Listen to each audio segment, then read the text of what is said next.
10, investigated reported disturbance at Acer Plaza. 10-4 dispatcher, verify address. That's Acer Plaza, repeat, Acer Plaza.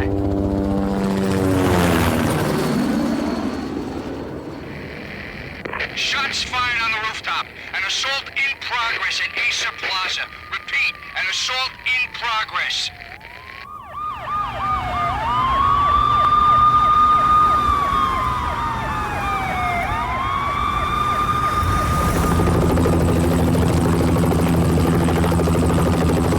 It's a war zone down here.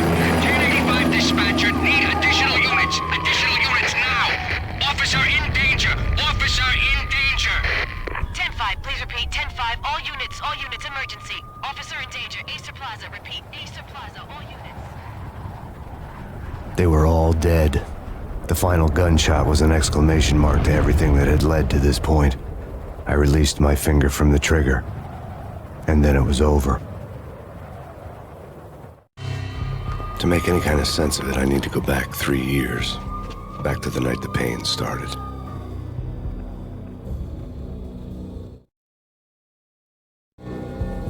I was still on the force back then. NYPD, Manhattan, Midtown North Precinct, Hell's Kitchen. So when are you coming to work for me, Detective Payne? You'd make me work undercover in some hellhole. Sorry, Alex. Michelle and the baby come first. See?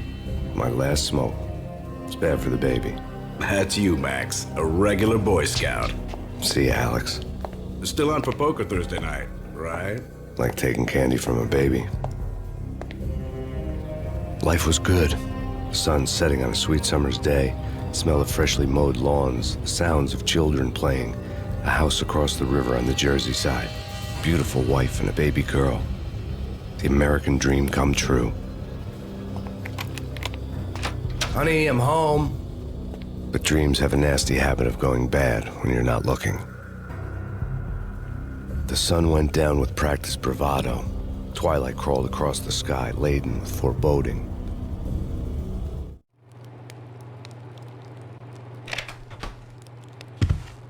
Michelle, honey, anybody home? I didn't like the way the show started. They'd give me the best seat in the house, front row center. What the hell? Something ugly had been tattooed on the wall, a map of things to come.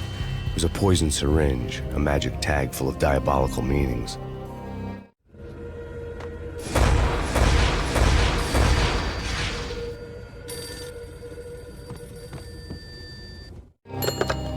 Listen, someone's broken into my house. Call 911. Is this the Payne residence? Yes, someone's broken into my house. They're still here. You have to... Good. I'm afraid I cannot help you. Who is this? Hello?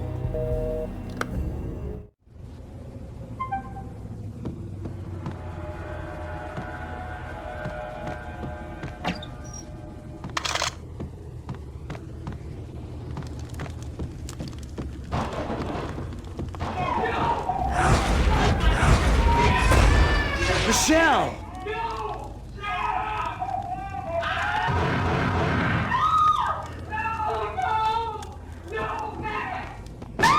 Michelle! Please! I'm gonna hurt you! It's coming. Freeze! NYPD, drop it! Coming!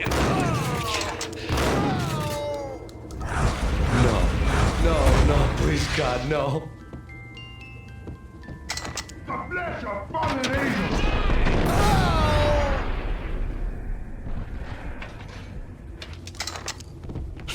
No, God, no, please, Michelle. Oh, baby.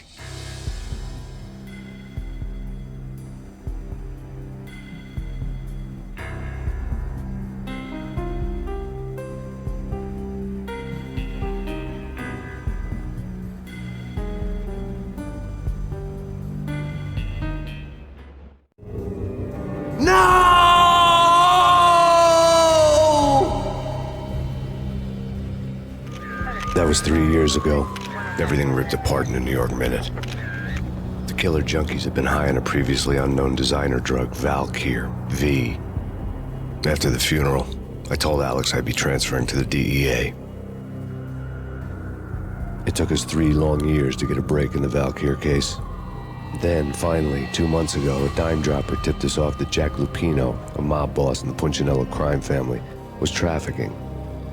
I went undercover, infiltrated the worst mafia family in New York.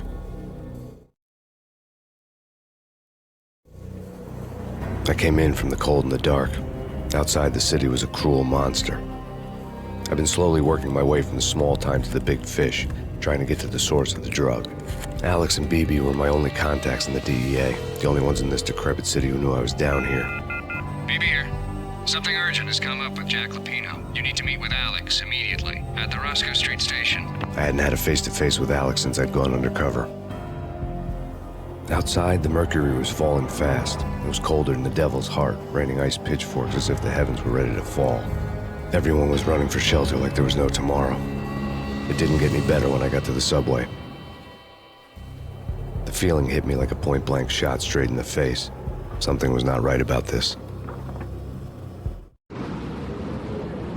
My Beretta stirred nervously under my coat, but the train doors had already shut behind me, and I was in for the ride. Next stop, Roscoe Street Station, and Alex.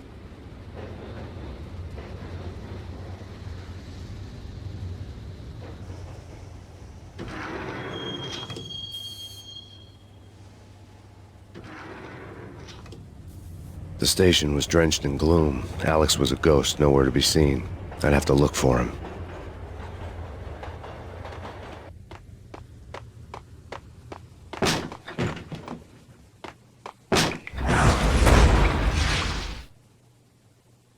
Death was in the air at Roscoe Street. I'd have to find Alex fast.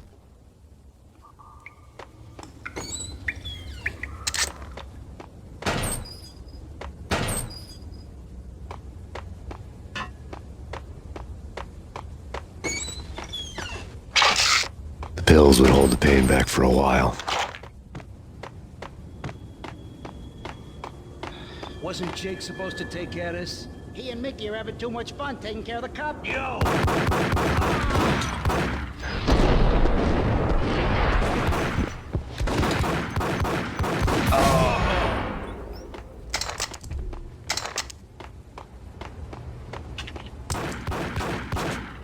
Yeah! He's... Yo!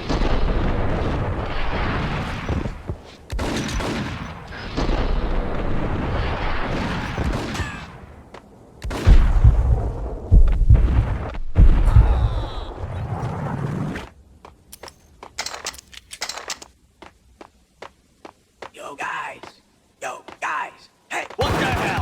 Oh!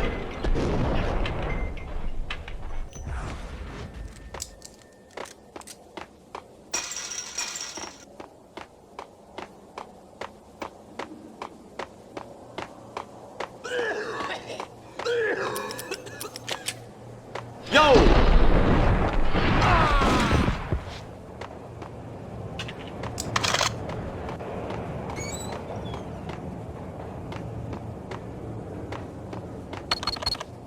The security panel let out a mocking cackle. I'd need the right code. Right? Right.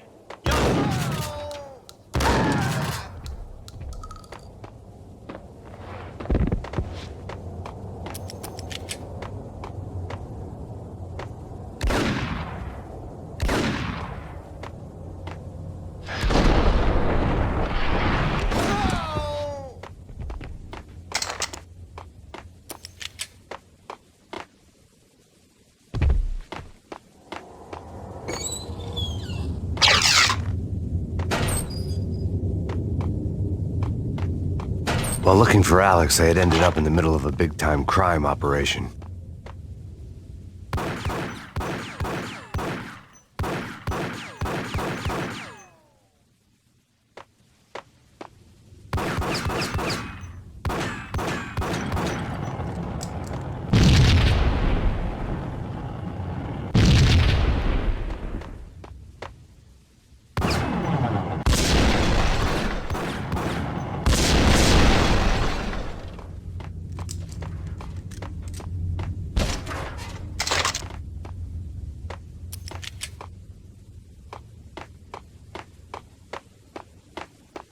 Hitting Roscoe Bank ain't exactly keeping low profile. The riskiest heist ever. What the hell?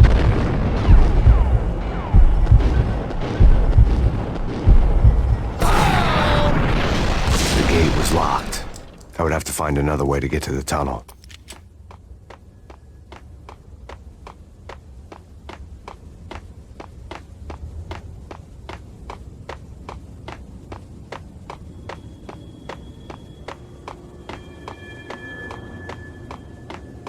Kiss it good.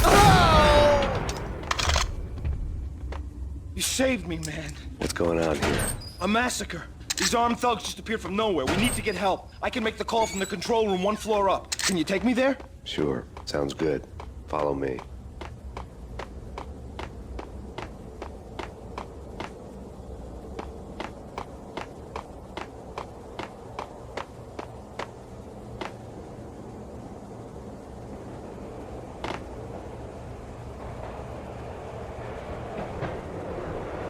Home free. This way.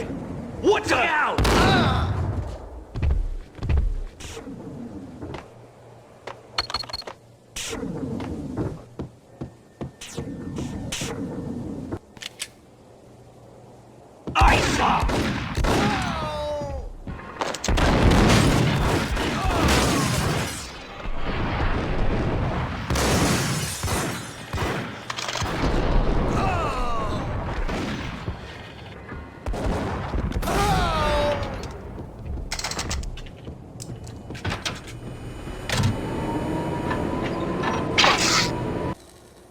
The train lit up like a Christmas tree.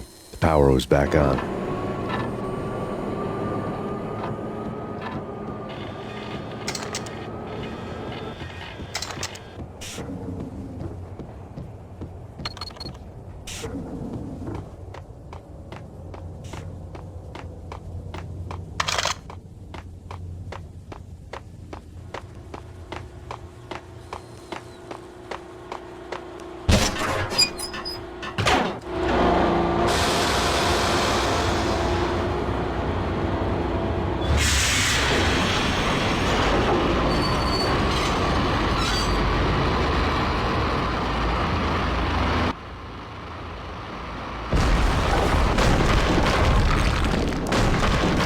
So much for being subtle.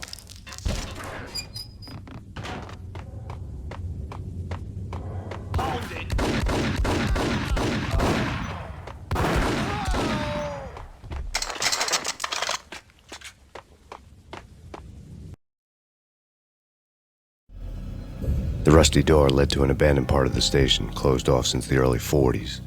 Something big was going down at Roscoe Street. Maybe that's why Alex had wanted to meet me here. Maybe not. One way or the other, I was gonna find out.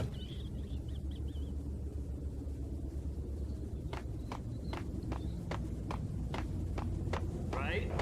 Right.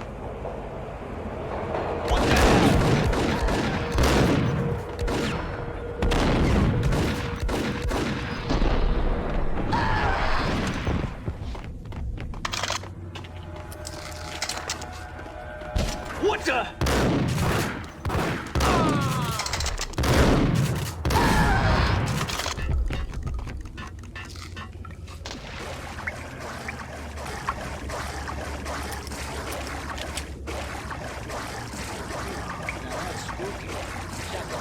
Yeah, spooky.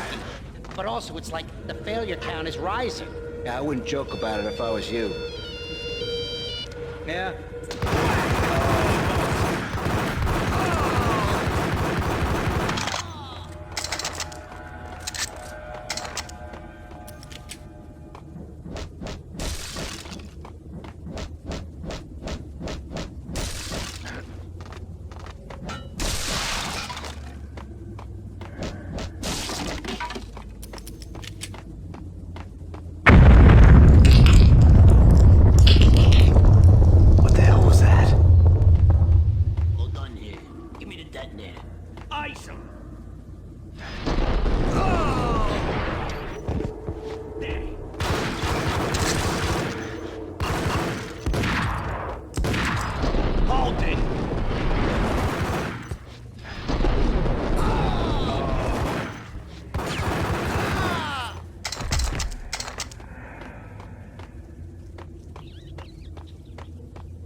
police are on their way.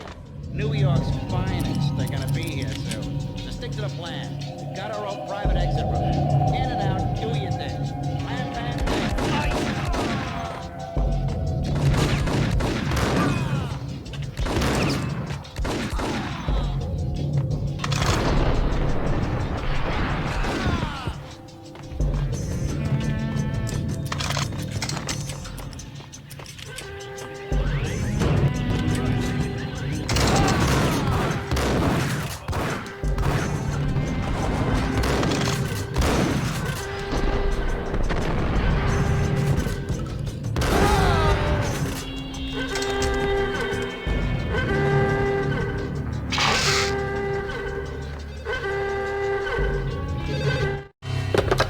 Come to you now live from the crime scene. Who is this? Right back at you. This is Deputy Chief Jim Bravura from the NYPD. You are to cease your criminal activities and surrender immediately. Sure thing, Jim. Me and the boys have been talking and everyone's real sorry. They'll never do it again. Who the hell is this? Being placed at the scene of a bank robbery wouldn't have tipped the odds in my favor. The bank robber's score lay on the table. The bank robbers have been after Acer Corporation bonds. The Acer success story had recently been on every channel and on the cover of every magazine.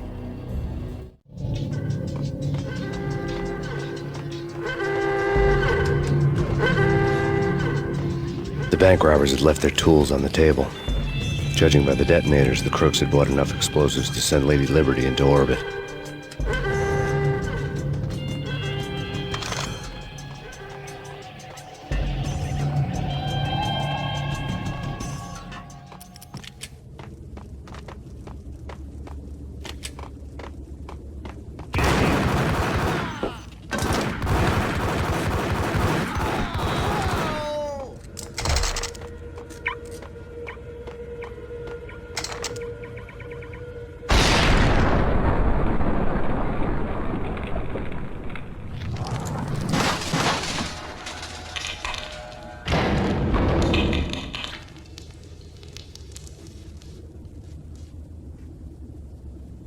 Hold it! Max, Jesus, you almost gave me a heart attack. I nearly shot you. Alex, I'm glad to see you. What the hell's going on? There are more corpses here than at the city morgue. It's an armed robbery, a tunnel job straight to the Roscoe bank vault through the old station wall. Is this why? This is Lupino's gig? This is Lupino's doing? Lupino's men? Really? You sure know how to take a place? Can you get through? No, it's locked. We gotta get out of here. If it's Lupino, it's... Alex? Alex! There was nothing I could do. He was dead. I could tell by the empty, accusing stare of his eyes.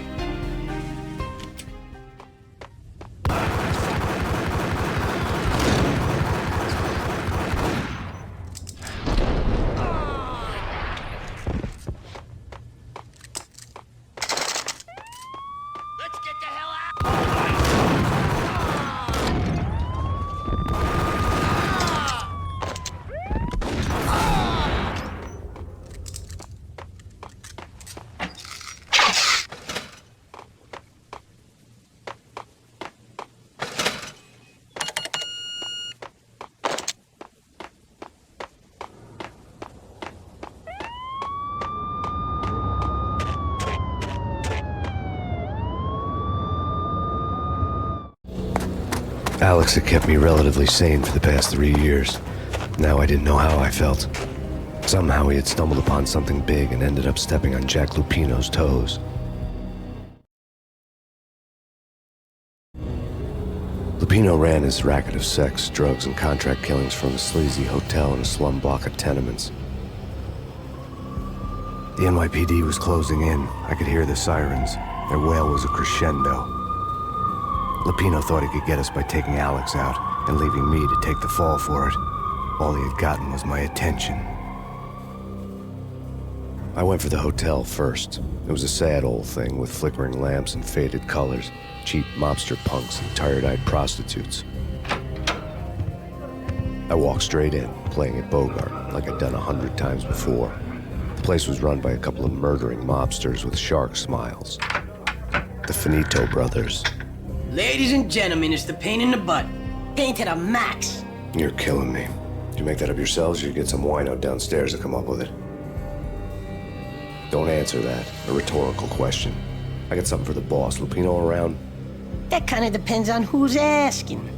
A friend or a junk squad plan. Don't answer. It's one of them, how do you put it, rhetorical questions. Lupino ain't here, but he says bye. Lupino wasn't in his cheap hotel. Instead, I ran into the Finito brothers. My cover had been blown. The door slammed shut behind me. And then I was dodging bullets like raindrops. Pain in the butt. Ha ha! Pain to the max. Junk squad pain. Gotta take you to Marble City for it.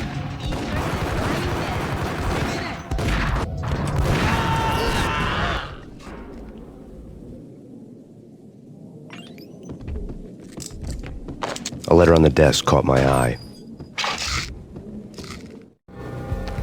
I had met Lupino only once. The gangster ran all his rackets through his right-hand man, Vinnie Gognitti.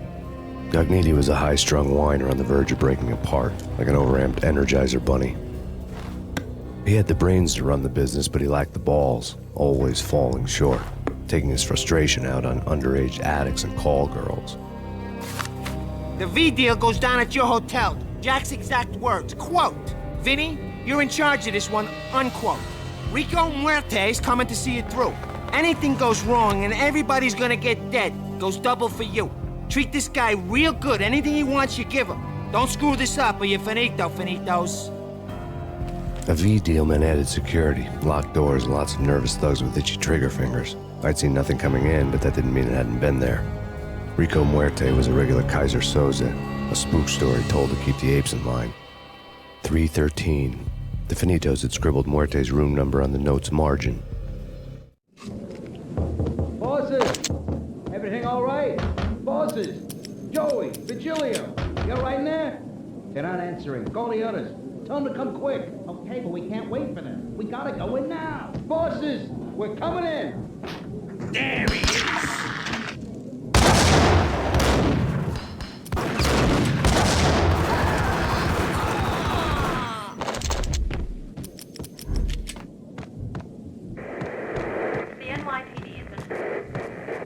In his press conference today, the mayor stated that Valkyr represents a clear danger to New York and called for drastic actions to eliminate the problem. On today's top story, the Valkyr crisis worsens with the murder of DEA Special Agent Alex Balder. Special Agent Balder had been shot repeatedly from a point-blank range. The gunman has been identified as Max Payne. The noose is sure to tighten around this fugitive criminal as more NYPD units join the search to apprehend him. I had just gotten my 15 minutes of fame.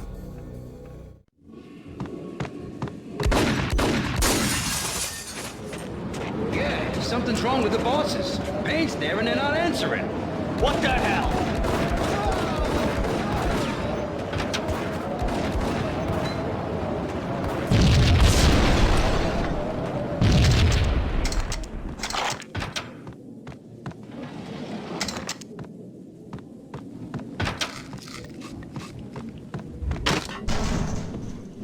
Yo!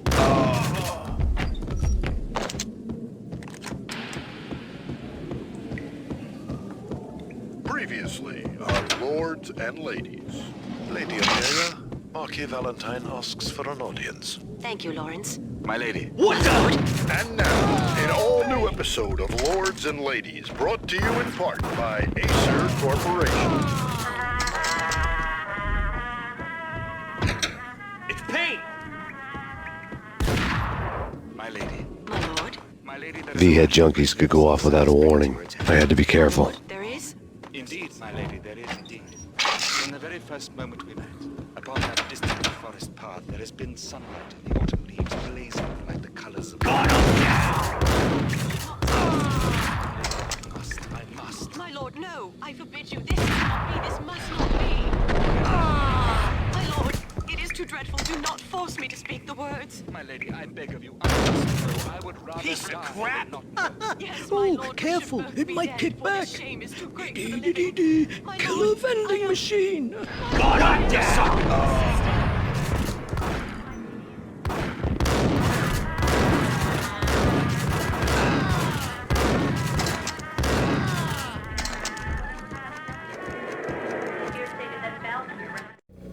Tonight, the city's fight against the nightmare drug Valkyr took a turn for the worse, as DEA Special Agent Alex Balder was found brutally slain at the Roscoe Street subway station. A suspect was seen leaving the site only moments after the shots had been fired, and the NYPD is currently in pursuit of Max Payne, a repeated felon believed to be armed and extremely dangerous. And now the weather.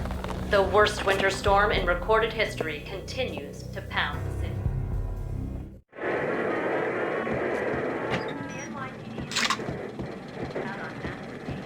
This party had been dead for a while. I couldn't say I was sorry I'd missed the show.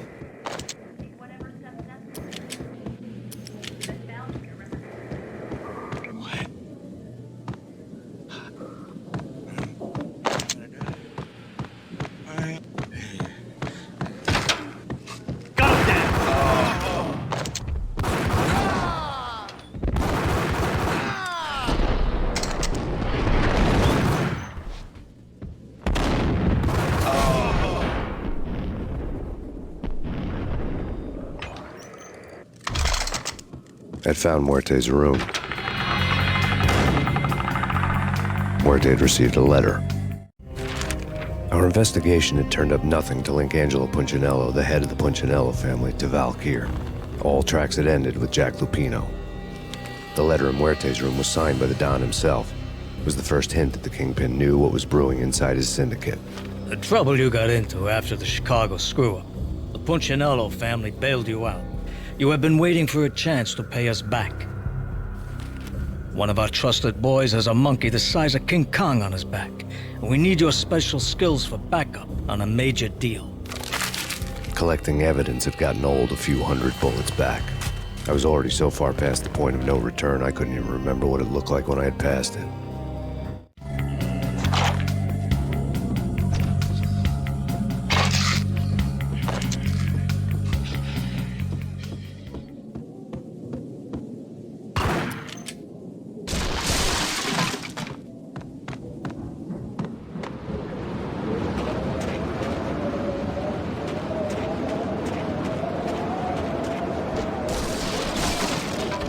I didn't want to know what had happened here. It was not a pretty sight.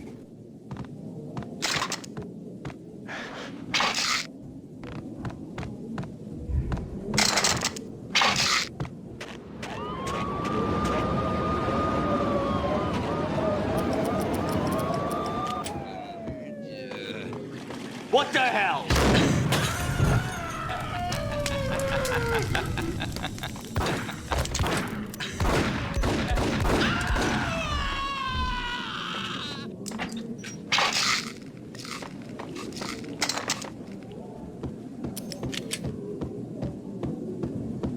What is that?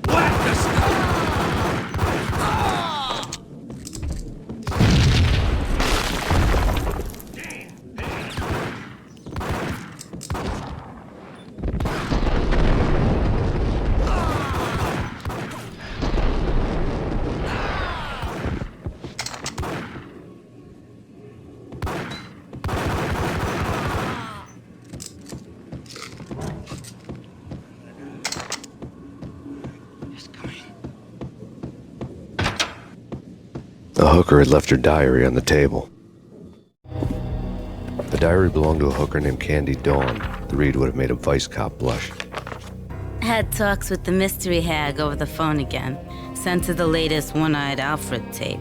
As long as the hag keeps paying for the tapes, the old man could come every day for all I care.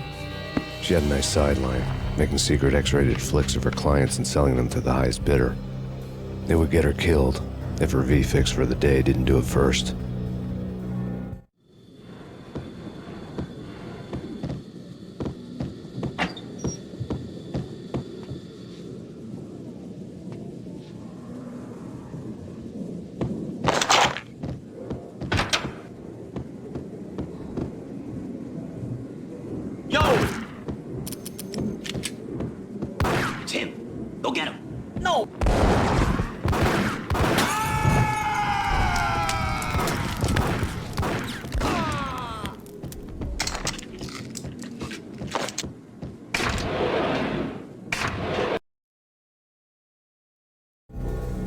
The old service elevator rumbled down to the bowels of Jack Lupino's hotel.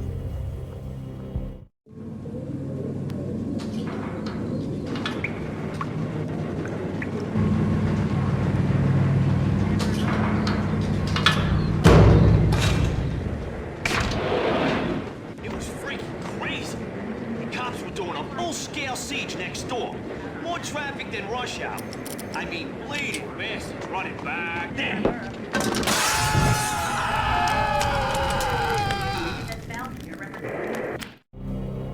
A winter storm warning is in effect in the whole tri-state area, as both freezing rain and heavy snowfall continue. Many roadways are already closed, and people are advised to stay indoors. The severe blizzard has ravaged New York for 3 days now, with no end in sight. We'd been snowed from the start in the Valkyr case. The forecast said there was plenty more where that had come from. But the snowbound city was on my side. Less chance of innocent bystanders getting caught in the crossfire.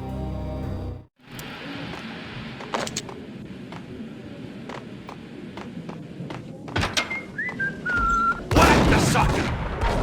Oh, what the hell? Take vampires. Why are they always set in LA or Mexico? Whack!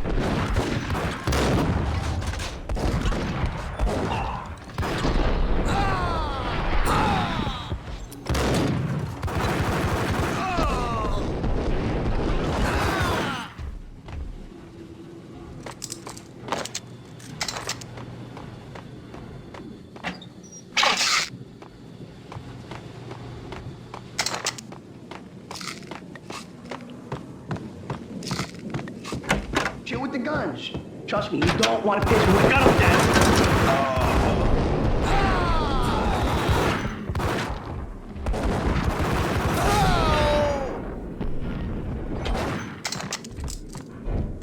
A lifetime ago, this would have gone down as a narcotics arrest.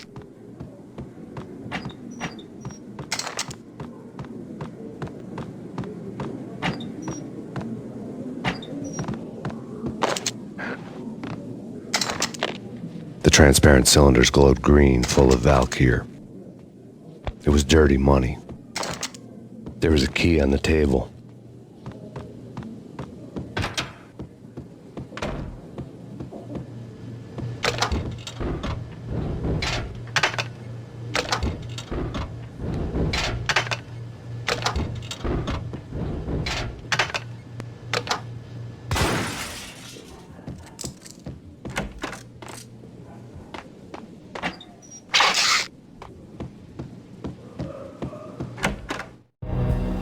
Two mad dog killers, ready to murder each other. They step into the next room, and I'm thinking, now they're gonna do it. But no. They sit down in front of a TV and solve their differences with a kung fu fighting video game. I tell you, Candy, I was so depressed, I strangled them both with the video game cables. Oh, Rico, you're so bad. I am, ain't I? Rico Muerte, big-time hustler. Who the hell? It's that cop. Muerte went for his gun.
The antique switchboard was still in use. There was an old telephone switchboard in the back room of the reception area, the kind that made phone tapping child's play. It wasn't hard to picture a fat pimp sweating with headphones on, listening to his hookers talk dirty and fake orgasms over a web of party lines, the blood veins of New York. Right now, there was a different set of moans and groans going on. Boss, Gognitti, it's Max Payne. He came started capping us. He killed him. Are you freaking kidding me? He's just one lousy cop. You better be freaking kidding me. Whack him. What's the freaking problem? Hello? Answer me. Hello? The word was out. A deadly virus released into the city's corrupt circulatory system. Something wicked this way comes. Max Payne at large.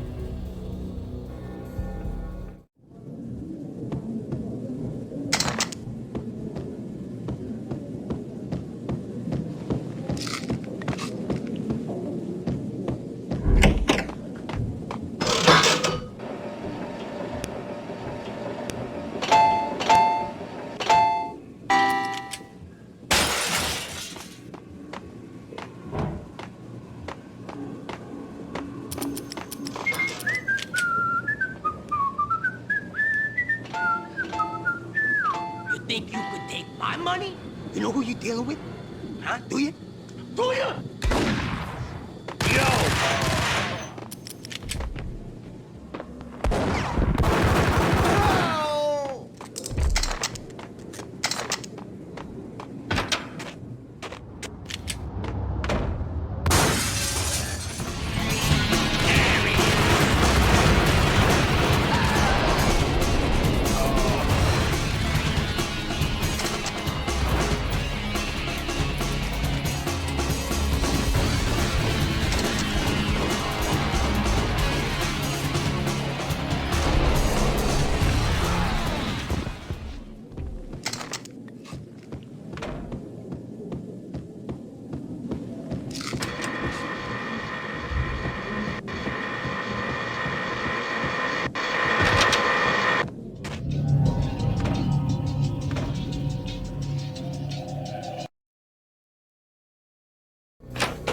Turn around, walk away, blow town.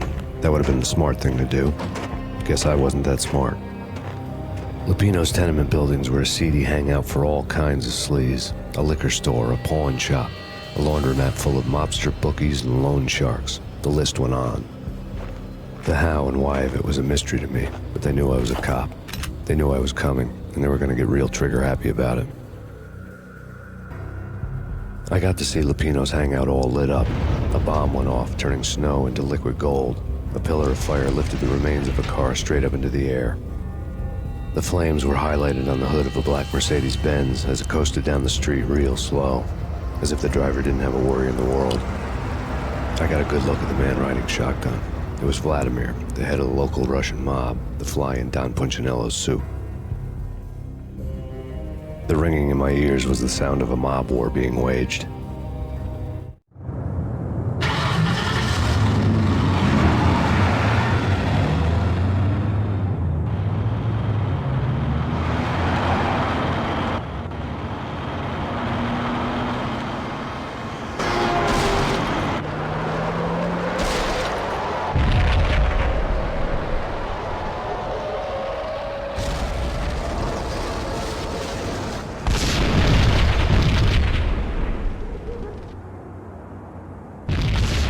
Another bomb exploded inside the closest slum building. It was a lucky break. The goons inside were spooked, but luck always came with a price tag. More bombs could still be ticking inside, and the cops would already be on their way. Jack Lupino's suite was on the top floor. At least it used to be, before the explosive makeover. I don't know, man. I don't pay you.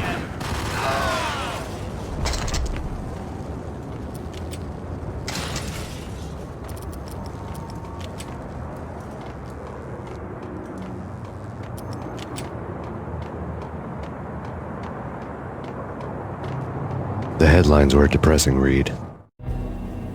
The headlines were screaming bloody murder. The storm was a screaming duet with the approaching prowl car sirens. It was all a scream when you were down for the count and wanted for murder.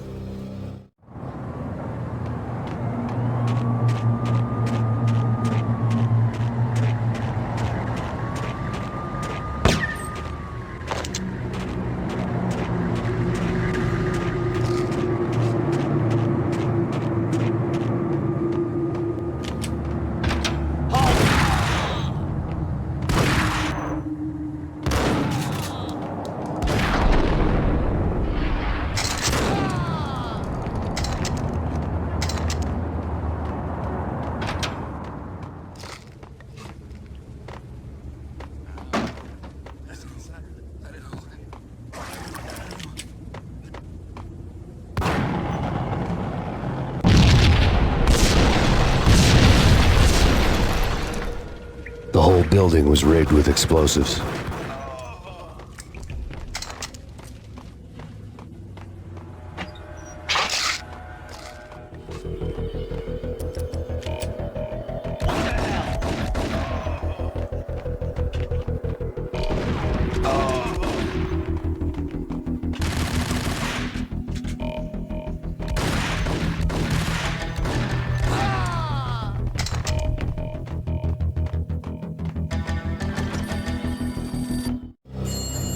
A beaten-up phone in the entrance hall was ringing. It could have been just a junkie in need of a fix, but it turned out to be something more sinister than that. Am I speaking to Mr. Payne? Who wants to know? My name is Alfred Woden. You must hurry. The police are on their way. Tell me something I don't know. They know you're there. How? And what's it to you? I will contact you again. The cops arrived, sirens singing in the off-key harmony of the manic-depressive choir. I had a few minutes while the SWAT team would go through their usual routine.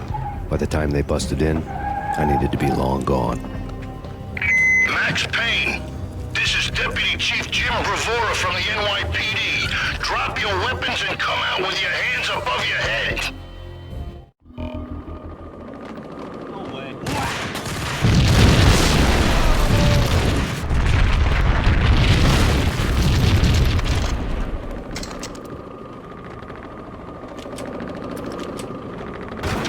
Someone had left a letter on the counter. There was a key on the shelf. Suddenly it all made sense. The bombs, the Russian mob boss making an appearance in person. Gognitti was his usual self.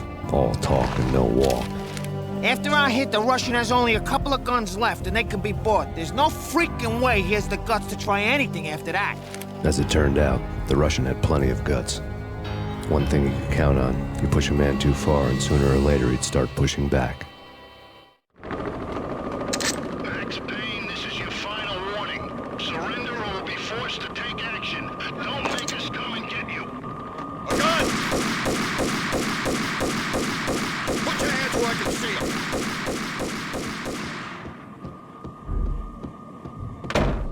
What the hell?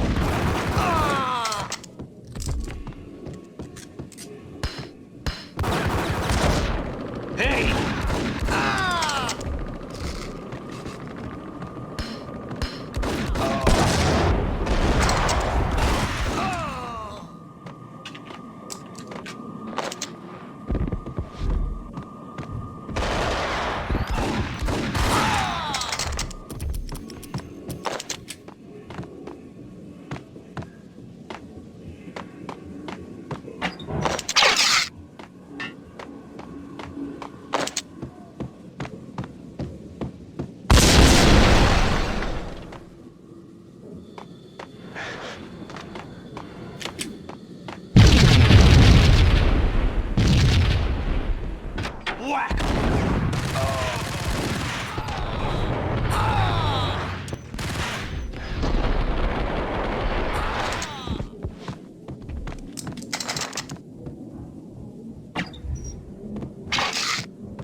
The bombs had destroyed all the stairs up to Lupino's office. The alternate route led there by way of adjoining rooftops.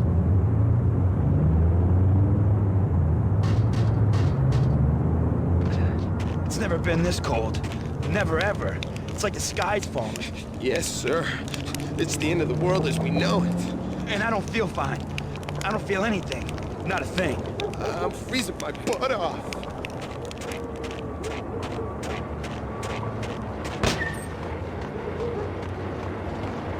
To get to the roof, I'd need to get to the elevator through the locked door up ahead. Pizza delivery. Never seen you before. Buzz off, Joker.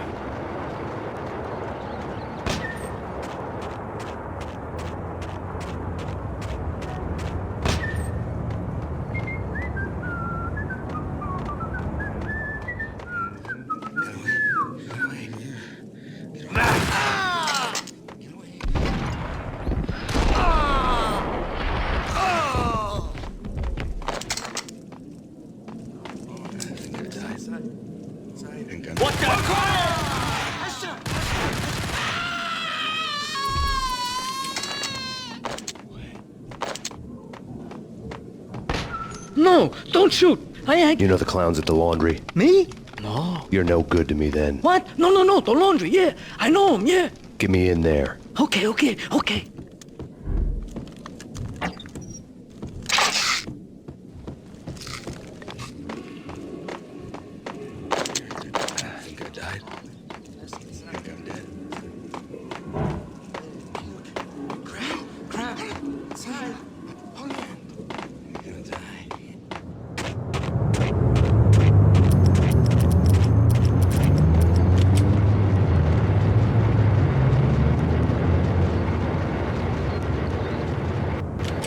Me, open up. Let me in, quick. Not so fast. The password. John Woo. Come on. Okay, John Woo. All right. Come right in. It's a trap!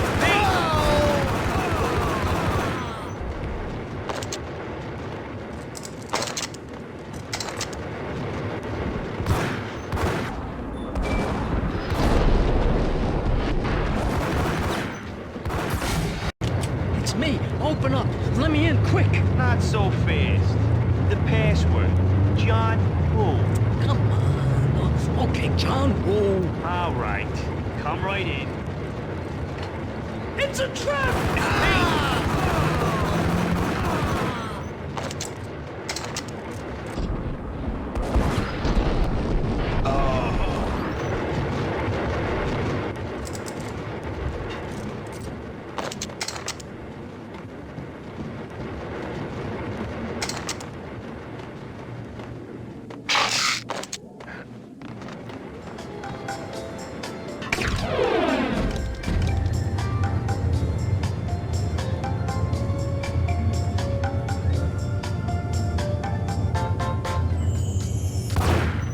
Thank you.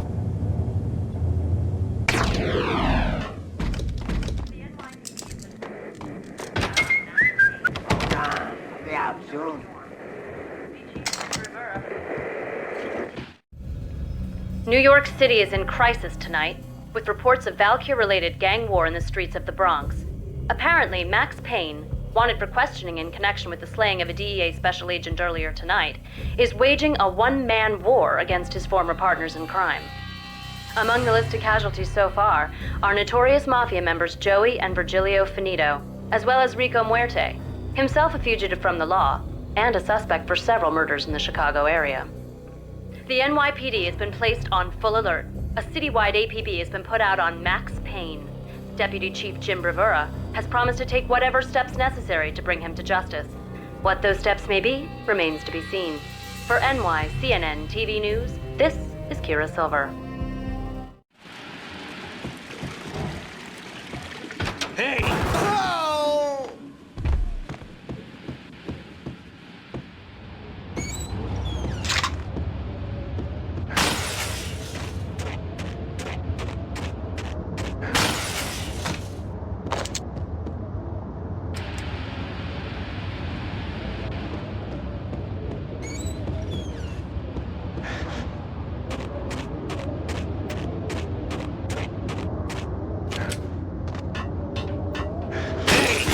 Address unknown. What? Hey. It's the last place. End up anyway. Only it's not me talking to the pink flamingo, but someone who looks the part down to the finest detail, except that he's evil. I'm hiding in the shadows, watching it all unfold. The flamingo speaks. You can speak here. It says, "Mirrors are more fun than television." That's, mirrors are more fun than television. Somehow I know this, just don't ask me how. And I, not me, but my double, nods and smirks at this like it was the funniest thing in the world. And then something goes wrong, and suddenly they know I'm there, hiding behind them, and they both turn to look at me with cold eyes. And the flamingo speaks again.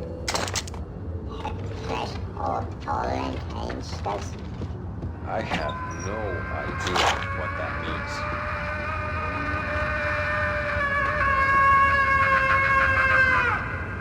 And that's when I always wake up to my own scream in that.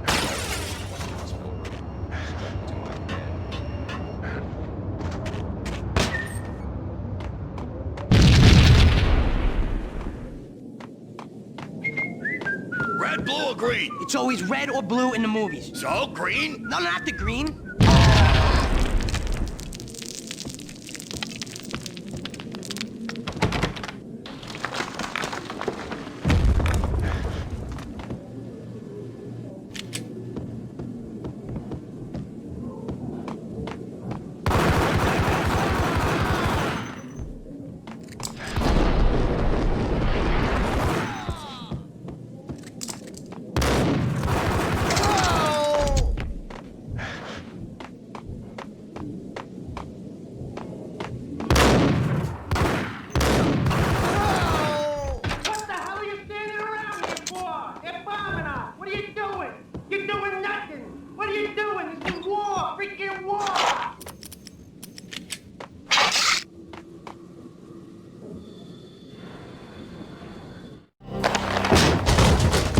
Vinnie Gognitti, just the man I've been killing to see. Payne? Freaking fed! I knew from day one there was something screwy about you. What do you think you're doing? You're a freaking cop. You ain't got squad on us. You can't just come in here waving your piece like it meant something. Yeah! Oh my God! Oh God, you shot me! Ah! You're dead, Payne! What the hell are you waiting for, you apes? Kill him! Kill him! With pleasure, boss. Gognitti bailed. I made like Chow Yun Fat.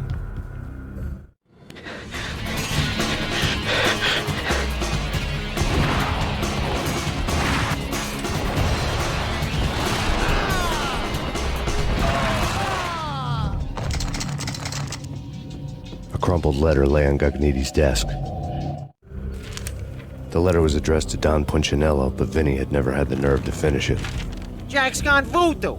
Just the other night, he shot Dino because he wanted to see what his brains looked like splattered on the wall. He's a freaking mad dog. We're running out of men and business fast. Gognitti had been living in mortal fear of his boss. Jack Lupino was a psycho.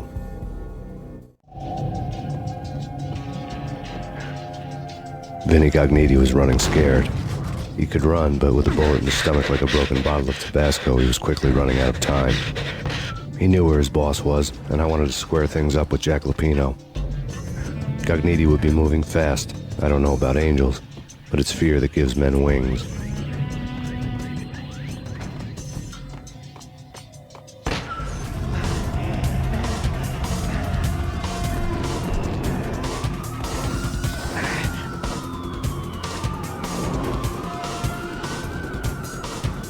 Gognitti hitched a ride. To catch him, I'd have to follow his lead.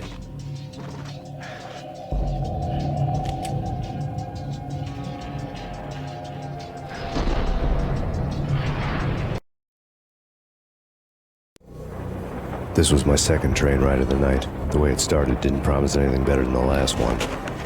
Freezing wind tearing at my face like sandpaper and razors, ice hard and slick under my hands and feet. And somewhere in the background, the wail of sirens, the city howling after me.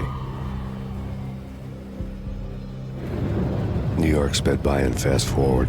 Dark rooftop water towers and a dead forest of antennas and chimneys, all a blur. When the train he was riding slowed down, Gognitti made his move.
Okay, boss, you got it. No problem.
Yo!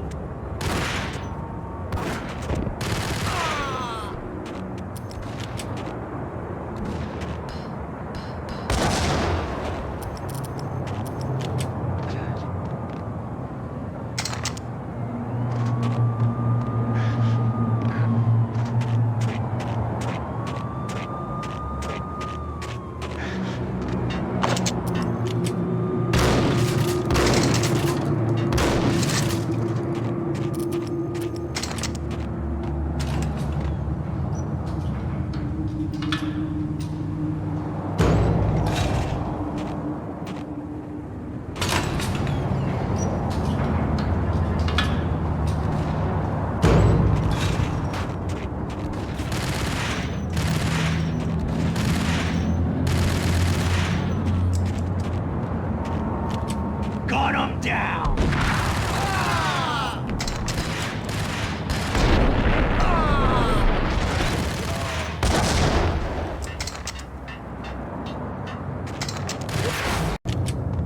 There!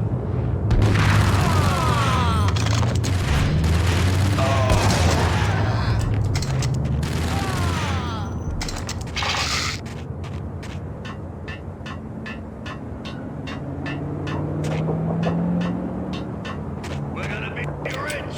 Freaking rich! Even richer than that. Hey, on a boat! Let's go!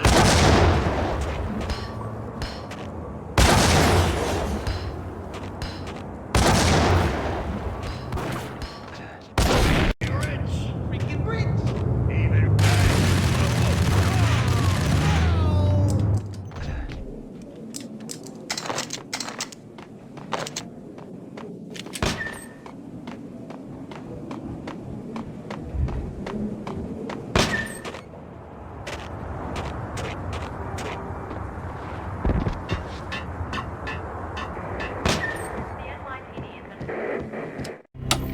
Max Payne has nowhere left to go. We are very close to capturing him. You'll get a full statement then. Right now, I've got better things to do, ma'am. That was Deputy Chief Jim Bravura from the NYPD with no further comment at this time. Apart from his suspicious food habits, I figured Bravura to be one of the good guys. Fate had just dropped us on different sides in this. But when it came to capturing me, he was way out of his league. I had already ditched the cops a couple of rooftops back. For now.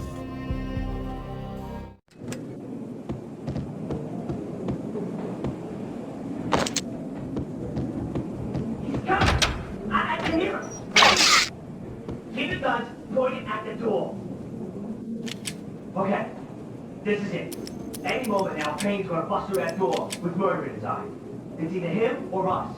I, for one, am gonna pump the SOB so full of lead, they'll need a forklift to carry the coffin to the grave. Whack the sucker!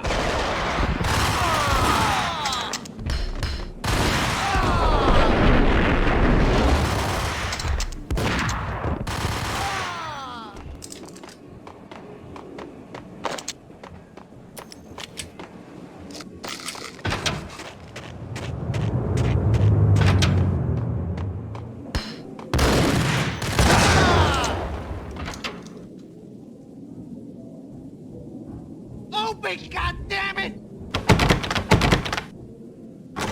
Payne! I'll kill you, you lousy freaking cop!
Gognitti ran out of steam in a dead-end alley with steam boiling out of the sewer grates like all the fires of hell were burning high beneath us.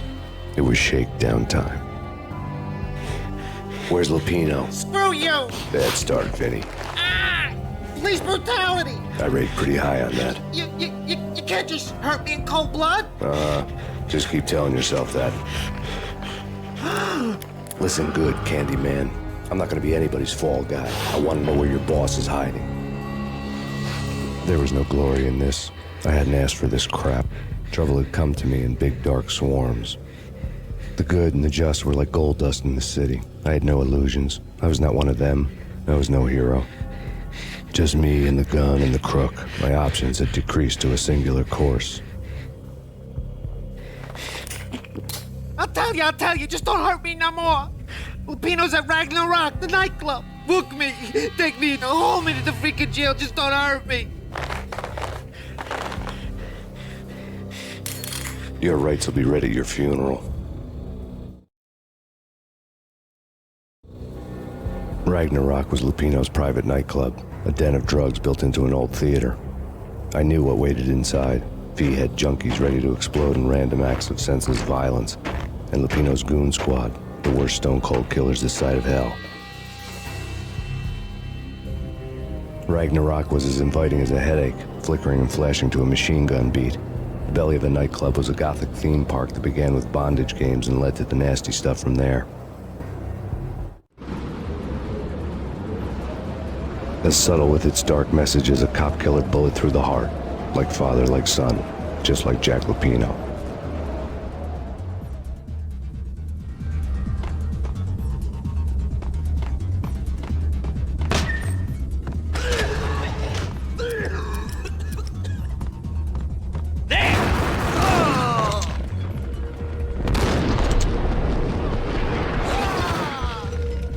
The book had never been a bestseller.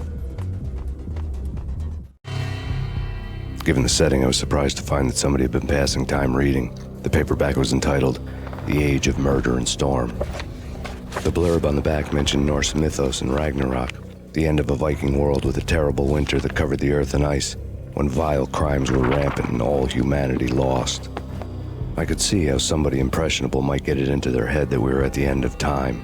I was also beginning to see what the nightclub and its owner were all about.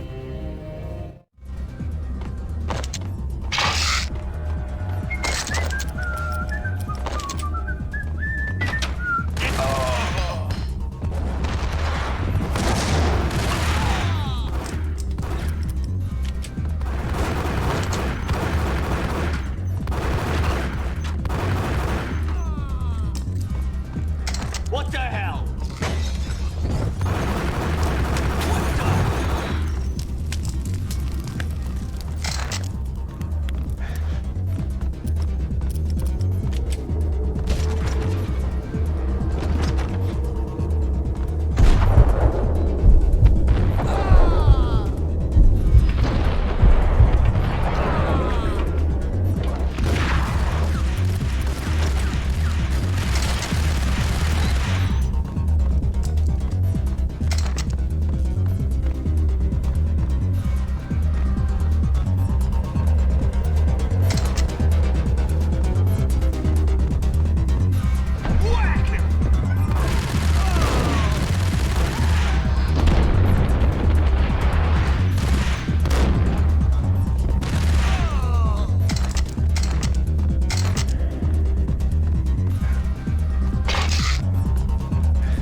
on the occult had been piled on the table. The room was stacked with light reading, such as Necronomicon, Witchcraft, and Paradise Lost. Old exotic titles like Malleus Maleficarum and Deum Rerum Reini Novum Portus. Books with pentagrams on their covers, all dealing with the occult and the infernal, lying between stacks of horror videos and a couple of Ouija boards. The only thing I could take seriously was the thought of Lupino taking it seriously. He had been spending a lot of time getting intimate with the guy downstairs.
Karaoke never was my scene.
The backstage area led to Lupino's inner sanctum. The hot air inside was like an invisible wall, thick with incense and something else, a sickly sweet smell that made you gag. This was the rotten core of the Big Apple. Lupino lurked somewhere ahead, like a spider at the center of his web, waiting. The vapors in the air started to make my head swim. Torn pieces of a letter lay scattered on the sofa.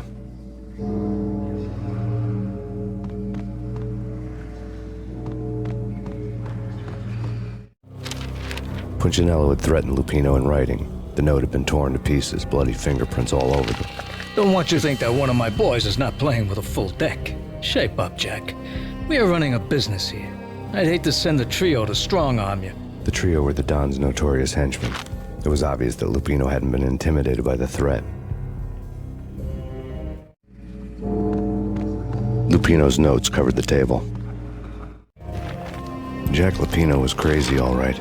The table was scattered with notes of demented arcane nonsense written in rusty blood, a mishmash list of demons, devils, and dark gods evoked. Beelzebub, Asmodeus, Baphomet, Lucifer, Loki, Cthulhu, Lilith, Hela, blood given to you all. He was after that old Faustian deal, your soul for power and fortune. Just sign on the dotted line with your blood. Lupino's notebook lay on the pedestal. Jack Lupino was crazy, all right. Mythic wolves, let loose to devour the sun and the moon. Lupino is the wolf. I'm Mr. Beast, the big bad Fenris wolf. I'm the end of the world man, wearing the flesh of fallen angels. After Y2K, the end of the world had become a cliché. But who was I to talk? A brooding underdog avenger alone against an empire of evil, out to right a grave injustice. Everything was subjective. There were only personal apocalypses. Nothing is a cliché when it's happening to you. The flesh of fallen angels! Come to me all! Astaroth, Beelzebub, Asmodeus, Baphomet, Lucifer, Loki, Satan, Cthulhu, Lilith, Hela! Blood to you all! Secret, living under the skin of reality. I've seen it. The corruption of flesh.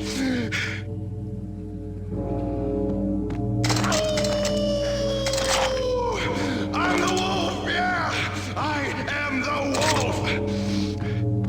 It's close. It's coming. You have come. A witness to the end of time. It's now! I will rise to her side! I don't need the words! I'm beyond the words!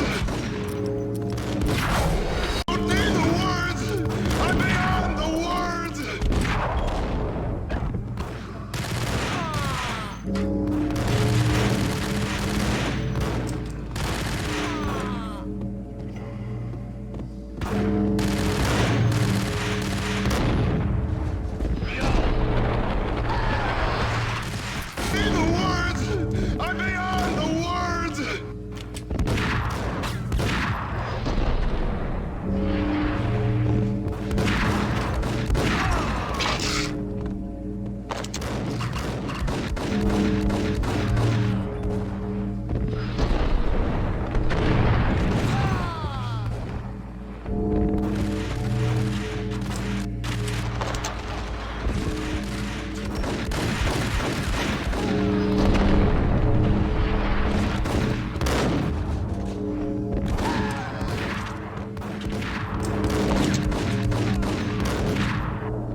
I had known there'd have to be a catch in it somewhere, and this one was the Empire State Building of catches. Lupino was pumped up and dying to go 15 rounds with a mutant alligator. And then he started this spooky monkey talk, straight from a bad dream. Mine. I have tasted the flesh of fallen angels. I've tasted the devil's green blood. It runs in my veins. I've seen beyond a world of skin, the architecture of blood and bow and arrow. Death is coming! She is coming, and hell follows with her. This is the twilight winter. I am ready to be her son. Her time is now, and all who stand in her way must die!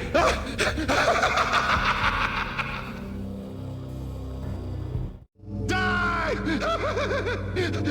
You'll die! You'll die! Now! All die!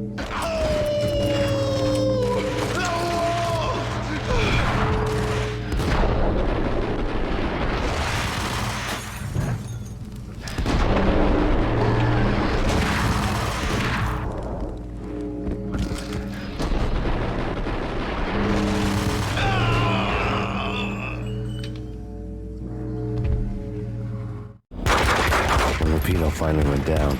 I wanted to make real sure he'd stay that way. V was a bad monster. Turned them into friggin' zombie demons from outer space. I think he's dead already. Huh? And that's when it happened. But dead or not, you've got the wrong guy. In stepped this knockout femme fatale holding a gun to my face. I returned the favor. Lisa Punchinello. Lisa Punchinello was the Don's wife. Mona Sachs. Lisa's evil twin. Your safety's off, evil twin. You might hurt someone with that gun of yours. Lisa's the damsel in distress. I'm the professional. I'd blow you away without batting an eye. Sure, and you can check out my credentials splattered all over this joint. Jack couldn't have framed you. Not the state he was in. We're after the same slime bag. Angelo Punchinello's the one who murdered your friend and framed you with it. You know this for a fact. I've got my sources. I don't have a clue these days. I just shoot them as they come. Who put a contract on the Archfiend? This one's mine. I hate the guts of that sadistic wife-beater. Why not pool our bullets for this one? I thought you'd never ask. My finger was starting to twitch. How do you like your whiskey? I'm easy, as long as you don't try to slip me a Mickey. You're a real angel, Max. It was good stuff. Tasted sweet as honey going down. Nothing personal. Can't risk you going berserk and getting Lisa killed.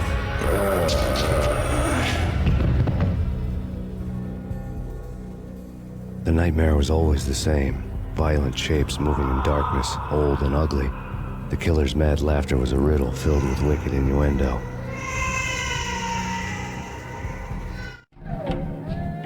Somewhere, the baby was crying.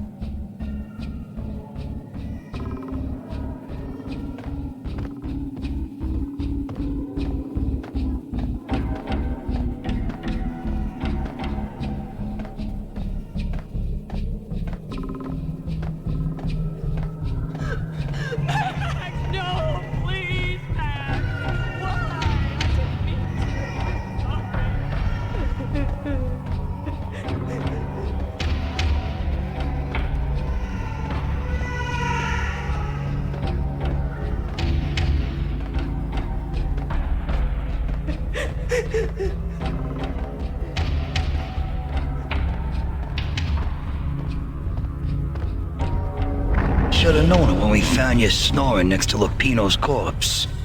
A comedian, huh? The pictures were filled with good old times. Alex and I had a few moments of glory between us. Crime-fighting comrades, the best in NYPD DEA collaborative team. Good-hearted macho bullshit like that. I would have given anything to have him here as my backup. No such luck. No luck at all. Michelle looked at me from the photo. The Payne family. Happiness captured in a Polaroid moment. I had thought it would last forever. Till death do us part. I didn't want to think about it. As long as I didn't, it could never happen. But I had broken my own rule. The thought had already slipped in. fear was rusty needles poking at my brain. Cold and scaly, it slithered down my chest.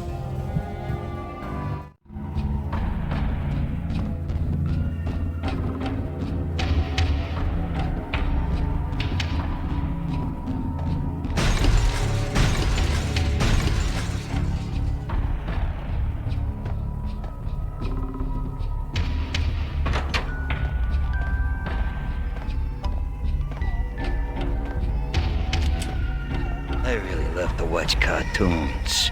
Captain Baseball Bat Boy's my favorite.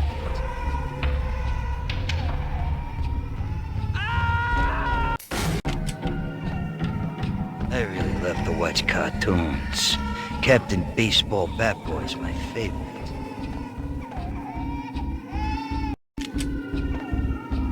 I really love to watch cartoons. Captain Baseball Bat Boy's my favorite.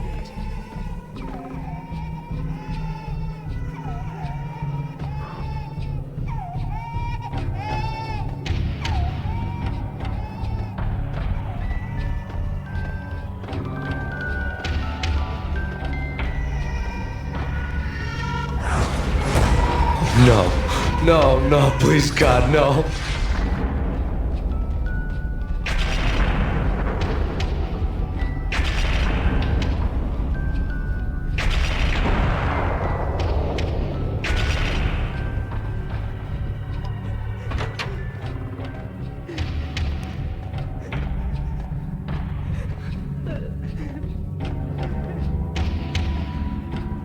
Slice them, dice them, shoot them full of holes, blow them to bits, vaporize them, disintegrate them. No matter what you do, they'll still be back, good as new. Michelle's diary lay on the table. Michelle was working part-time in the district attorney's office. Her diary was open on today's entry, her handwriting all pretty curves. An army dossier found its way to my desk yesterday. Valhalla? Isn't that a Norse myth? Something about Vikings? I tried to tell Max about it, but he was busy, that cute frown on his brow. Guess it's nothing, just a mix-up at the courier service. From now on, I would always find time for her. It was a hollow promise. Too little, too late.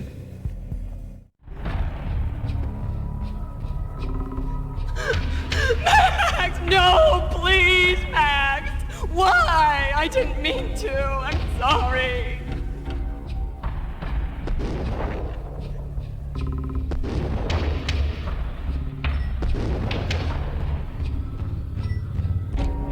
Murderer! You killed her! Nothing like that ever happens in the real world.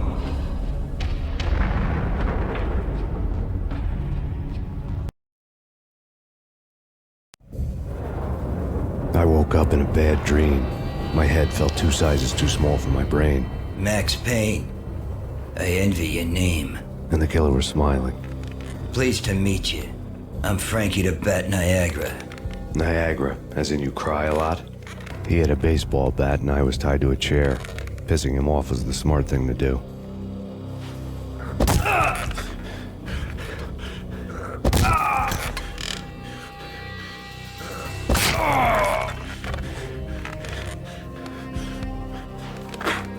Nothing wrong with a little laugh now and then. Take me, for example. I love to watch cartoons. Cartoon violence is a fascinating thing. Let's take a break. I need to take a leak and maybe grab a cold one at the bar. Don't worry.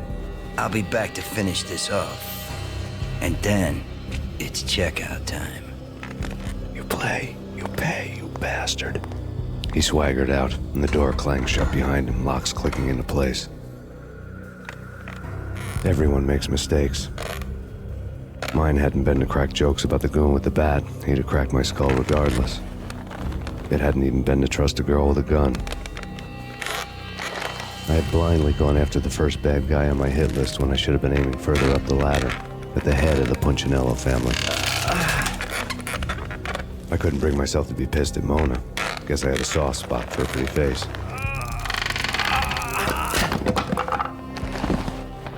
But when somebody decides to play baseball with your head, you tend to get sore. They had dragged me back to the basement of Lupino's hotel. I was beaten, bruised, and blue. I felt like the chair I had broken to get free.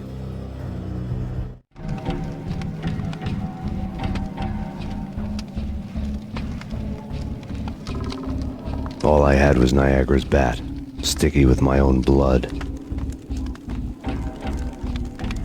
Without a gun, I'd be no match for Frankie's men. I'd have to play hide and seek with them. It's Frankie's. Hold it! What the hell?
Another newspaper caption for a murder scene.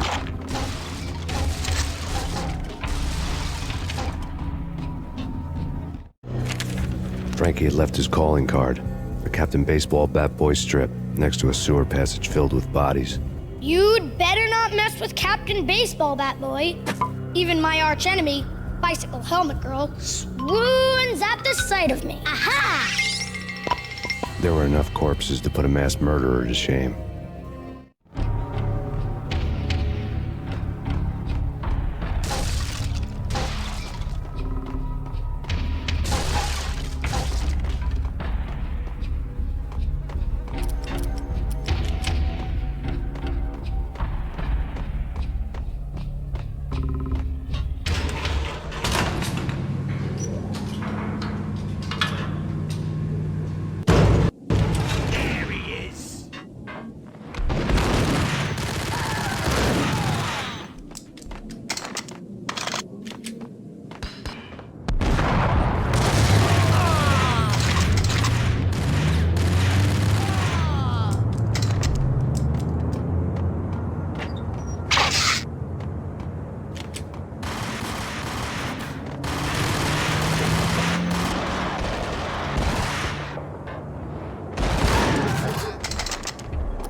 Things were fast going from bad to worse.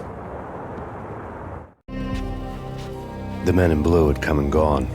They had decorated the place with chalk outlines and tied it together with yellow tape. The cops who had stayed behind were dead. Frankie, his boys, and I had the place all for ourselves. Just forget about it. Just forget about it. Hey, just forget about it. That crazy witch, you should have heard her. She was a real scream when the boys caught her trying to cap the Don. Oh, that's friggin' bad. To the trio?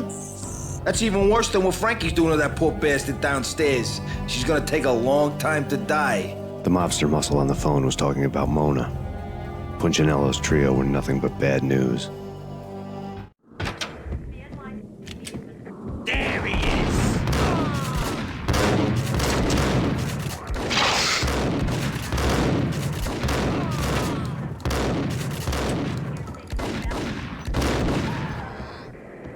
More evidence that Punchinello didn't like me much. The fact remains that all the victims so far identified in the Ragna Rock shooting have been known criminals, many of whom had large doses of V in their blood. Reliable sources say that Max Payne was also among those killed, although no body has been recovered at this time. Reliable sources. That meant somebody thought the Mafia had me, didn't want the cops snooping around anymore. The body would be delivered to them barely recognizable. Case closed. Don Punchinello had the power to be that reliable source, which was no news. But his news was old news. Framing me hadn't been enough. Don Punchinello had put a hit on me. He wanted me dead, and it had been important enough for him to give written instructions to Frankie about it. Max Payne should die like a dog for the trouble he's caused. Frankie, I know I can trust you to give this matter the dedication it needs.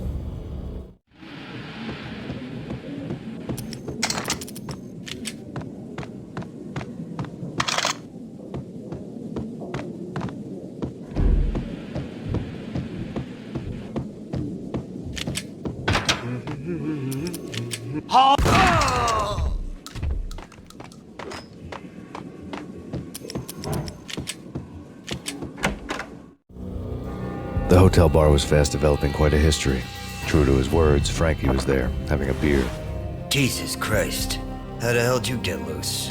Got bored waiting. Thought, what the hell, we could just as well finish this here.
Thank you. You've been a lovely audience. Had enough? I don't play with girls anyway. Unfair! I spotted the tail as soon as I left the hotel. A big black Mercedes. I had seen the car before. That time it had heralded impressive explosions. Vladimir was back. Bang! You're dead, Max Payne. I might have laughed if I remembered how. What's this supposed to be? Cops and robbers? Look, you want something with me? Get in line. Peace, man. Relax. You know you are a real news item. Armed and dangerous. I am going to make you an offer you can't refuse. I've always wanted to say that. It's a bum rap. I've been framed. That's a moot point. Whatever you did or did not do, I'm sure you had good reason for doing it. Want to hear me out? I'm listening. Punchinello messing with V is bad for business all around. But that's not all. There is this guy, Boris, used to pull jobs for me. He's the captain of the cargo ship Charon. Now the bastard turncoat has gone over to the other side, Punchinello's. The ship's loaded with high-res hardware, guns, my business. If Punchinello gets hold of that cargo, he's won and I have lost. And you'll have your work cut out for you. If you want to get to Punchinello, you'll need heavy-duty persuaders. I am just the man to get them for you. Change the ship back under my flag, maybe pop 2 in the traitor Dime's head while you're at it. You'll get enough guns to start the apocalypse. You in or out? Let's get this show on the road. Vladimir was one of those old-time bad guys with honor and morals, which made him almost one of the good guys. None of us was a saint. The Brooklyn riverfront was a maze of rusty containers, sharp-boned cranes looming up from the snowstorm. On a night like this, you couldn't help but think of the dark army of dead men sleeping with the fishes, cement shoes in line. No Minotaur lurked in this labyrinth, but somewhere out there, on the clanking deck of his cargo freighter, the skipper of the Chiron was waiting, like the ferryman of the river Styx.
What the hell?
I doubted the letter was a receipt. Rico and Muerte had come to town to do more than just sort out family troubles. Exhibits number 1, 2, and 3. A briefcase of money, a sniper rifle, and an envelope with one word neatly printed on a folded piece of expensive paper. Mayor. It didn't sound like a mafia contract at all. It was too cold and too to the point.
Ice him!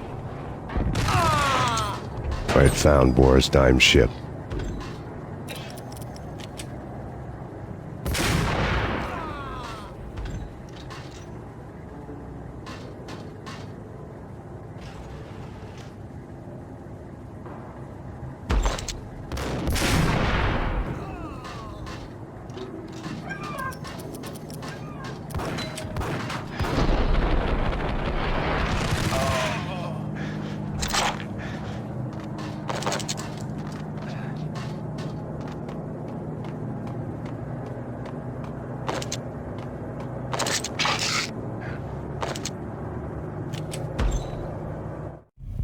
Rust had crept over the sides of the cargo steamer a long time ago. Boris Dime would be on board. I'd have to smoke half of his crew to even get near the gangplank. Guns were probably being kept in the hold, buried amidst the rats and oily water.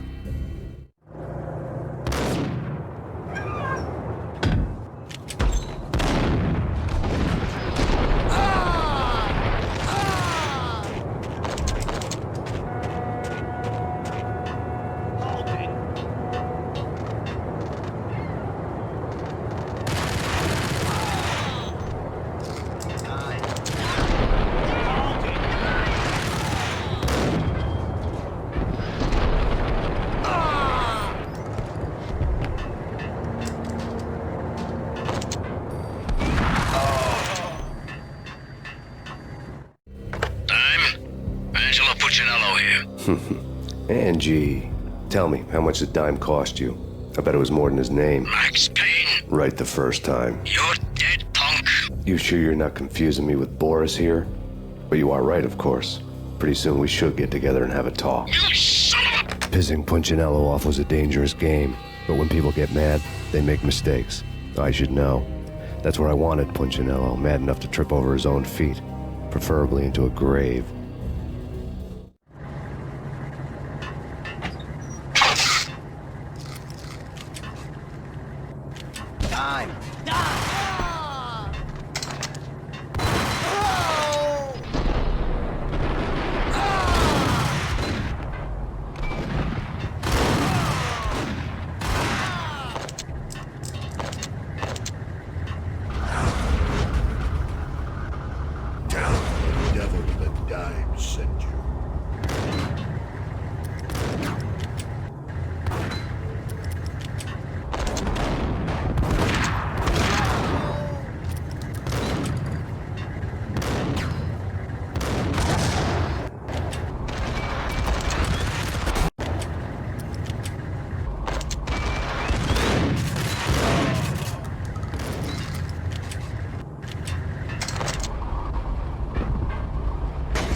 Anybody who says different is calling me a liar.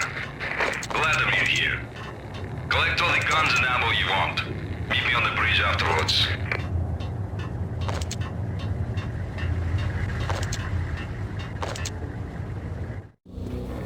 Did you get everything you need? Check.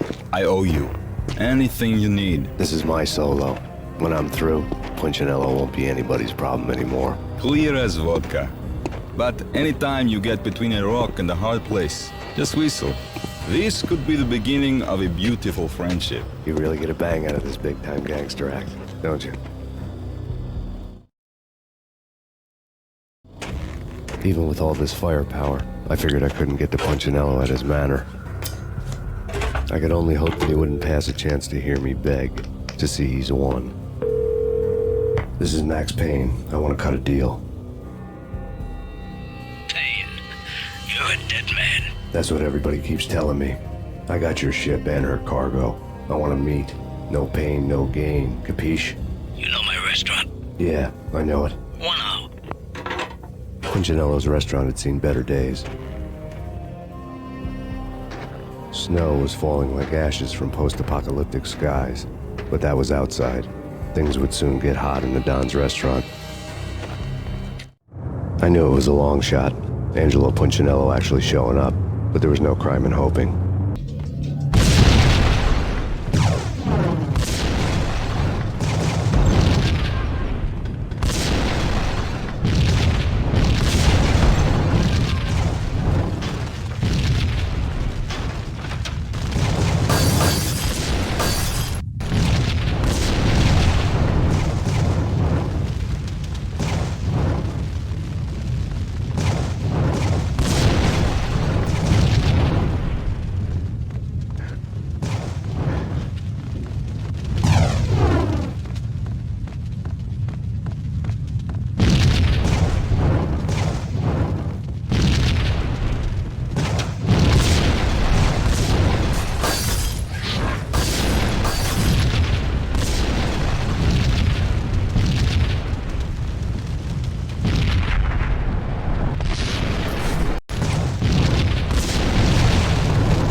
Punchinello was burning to get me.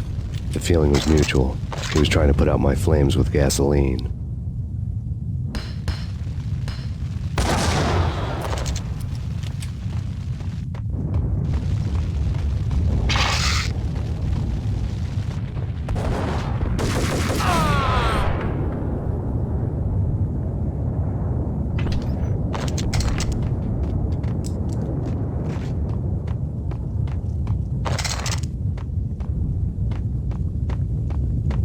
The mobsters have been guarding a real treasure. The way out of this disco inferno. It's Payne!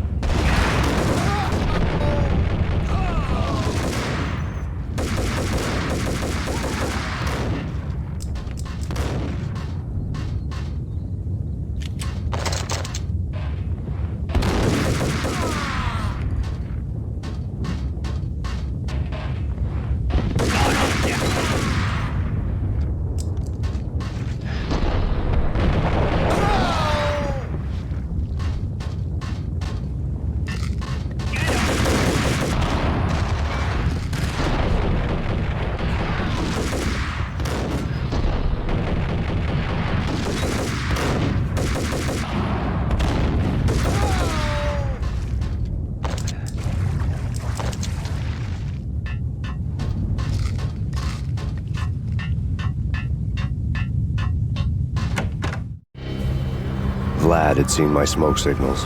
The Mercedes was revving to go, almost drowning out the Banshee wail of the sirens. You coming?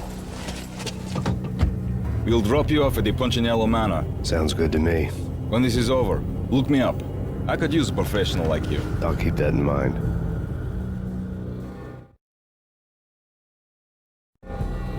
The night groaned with cold.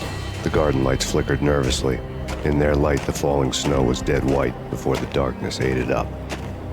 I had heard the stories. The trio were mad dogs. They'd have hung the heads of their enemies over the manor gates if the capo had only let them. Punchinello wanted Payne. He'd see the pain. The trick in my situation was that there was no trick, no matter what the movies tell you. No rules, no secret mantra, no roadmap. It wasn't about how smart or how good you were. It was chaos and luck. And anyone who thought different was a fool. All you could do was to hang on madly, as long and as hard as you could. Someone had graciously left the back door open for me and killed the guards. My money was on Mona. I knew the trio would be standing between me and Punchinello. I had read their rap sheets, thick as phone books. No one would be walking out of here alive. The numbing cold of the broken night had followed me in. Upstairs, the trio tangoed down the manor halls to the silent rhythm of their murderous hearts, the blood of their victims rust on their lips. Vince Munyangjo, Pilot Providence aka Big Brother, and Joe Deadpan Salem. The pistol was a frozen lump in my hand, piercing the skin, gnawing me to the bone.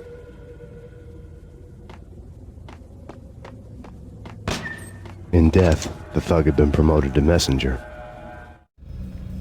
Someone hadn't enjoyed the Don's hospitality. Someone with a flair for the dramatic. Someone who had let herself out of a locked cell and past a couple of armed guards. My thoughts were on Mona again. I could only hope she was a good enough gambler to walk away while she was still winning, before she'd run into the trio.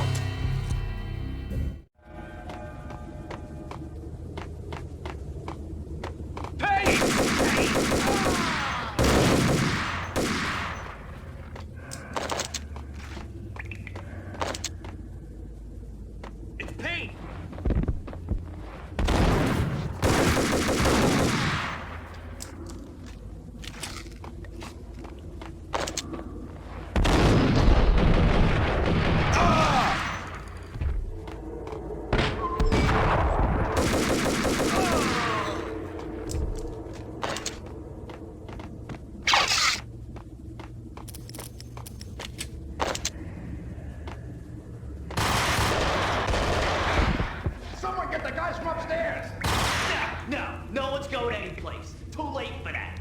He walks in, we waste him. Vinnie and Joe and Pilot won't get the credit for this. Hey, yeah.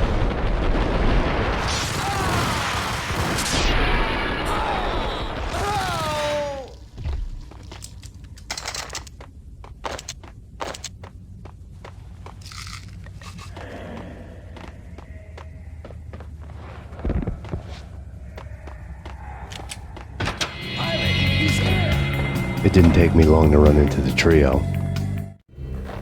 The word on Lisa Punchinello was that she was a bit of a witch. The tarot cards on the kitchen table fit the picture. They weren't my kind of cards, but I was willing to take a crack at the hand Mrs. Punchinello had dealt. The first card was the tower. Maybe that was supposed to be the manor. It got easy after that. The devil was the master of the house, and death was me, coming for him.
stopping him! This will. This will stop anything. Take cover.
It was too late for her.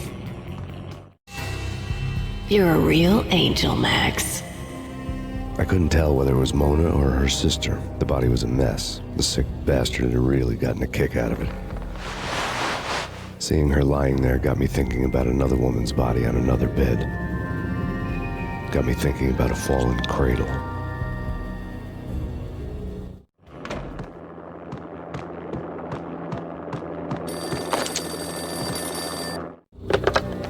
Max Payne. Talk to me. Alfred Woden. You've got company. An armed helicopter just landed on the manor grounds. You must hurry. The more the merrier.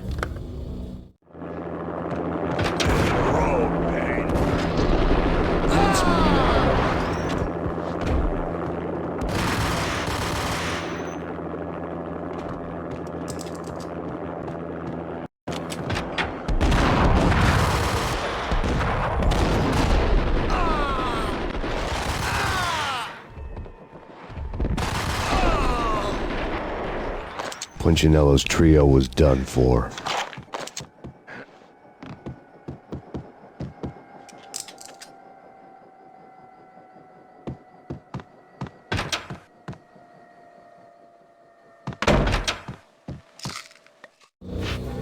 Outside my door.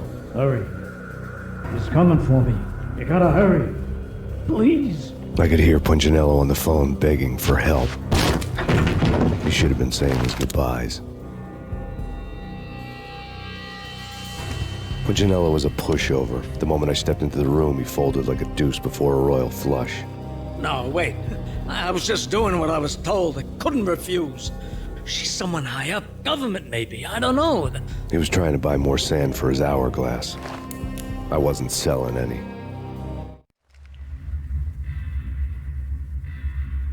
No, I told him nothing.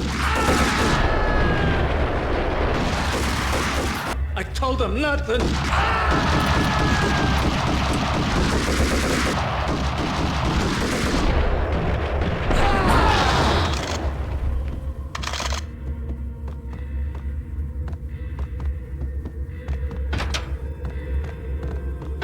Drop it. Don't move. Game over, Max Payne. I could tell when I was outgunned. It was time to take another beating. The mystery witch was a real barracuda. Trouble on dagger heels, a smoking assault rifle in her hand, and an army of killer suits behind her. How sweet. I get to kill two birds with one stone. Sooner or later, it was going to catch up with you. Mr. Payne, it's time to show you the benefits of my brew. Be a good boy now. You'd find that Lady Luck was really a hooker. You were fresh out of cash.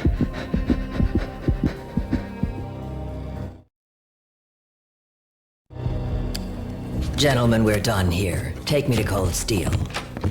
She had just given me an OD of Valkyr. I could feel green fire eating my brains. They turned to steam. They did a fade on me. I'd never had a chance. The witch had got me just as sure as if she put a gun to my head and pulled the trigger.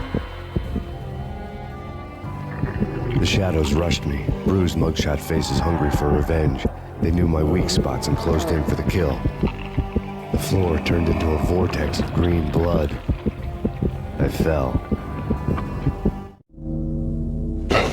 flesh of fallen angels.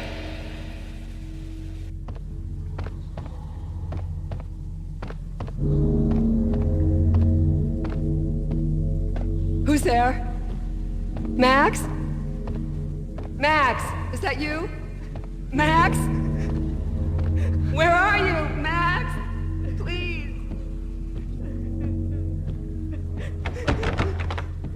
No, please, Max, no. I'm sorry. Please don't, Max, no. Max? Where are you, Max? Please. The letter was staring at me. There was something disturbingly familiar about the letter before me. The handwriting was all pretty curves. You're in a graphic novel. The truth split my skull open, a glaring green light washing the lies away. All of my past was just fragmented still shots, words hanging in the air like balloons. I was in a graphic novel. Funny as hell. It was the most horrible thing I could think of.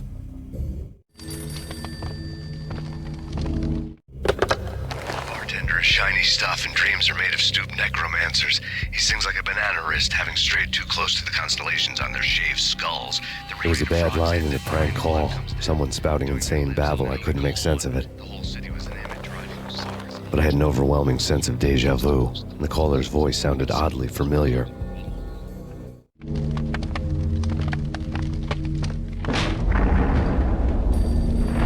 The weird piece of paper looked dangerous.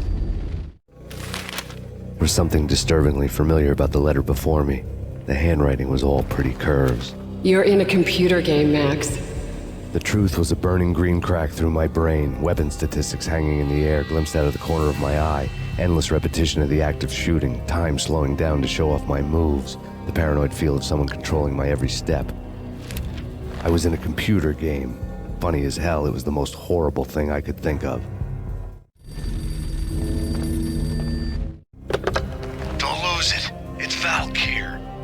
Snap out of it.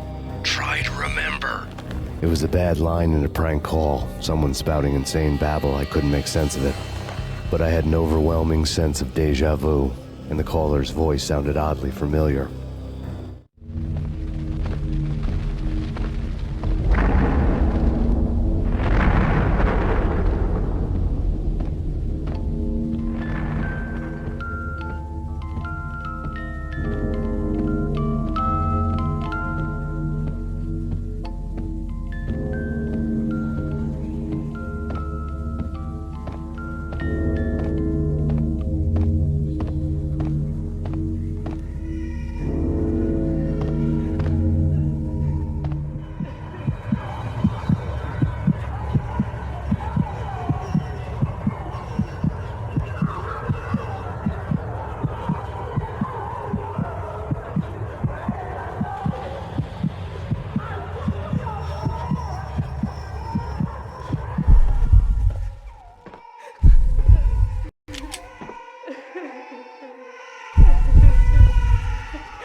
Max, something happened at the office today.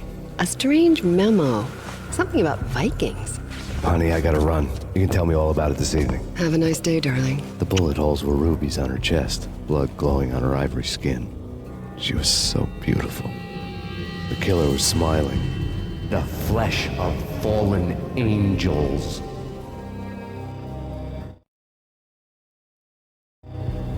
Slowly, the green nightmare faded, leaving dark stains on my soul that would never come off.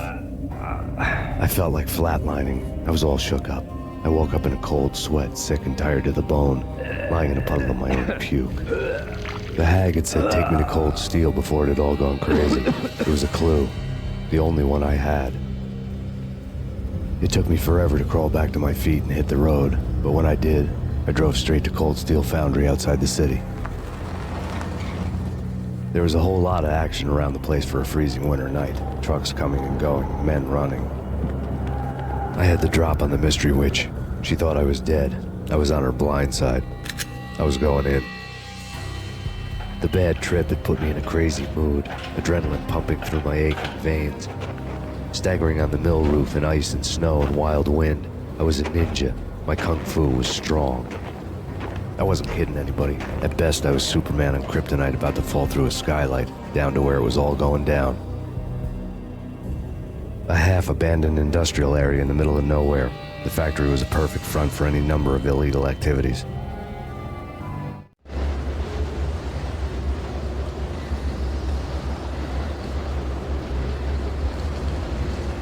In the belly of the plant, molten metal boiled and bubbled like a witch's brew.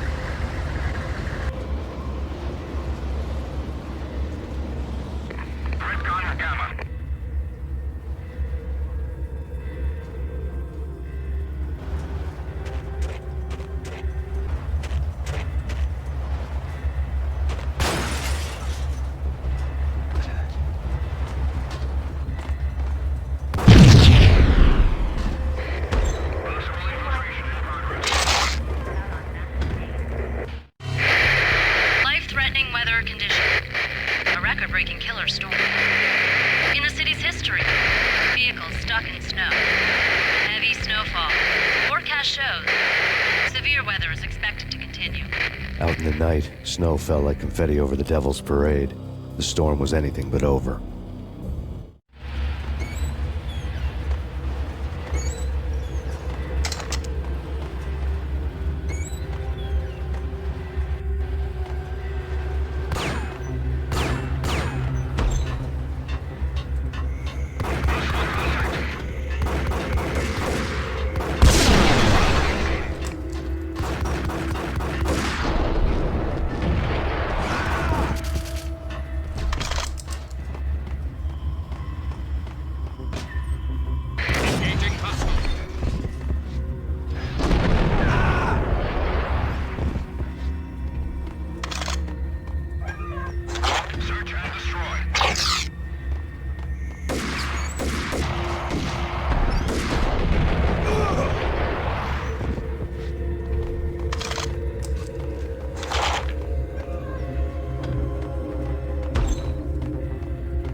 Gamma.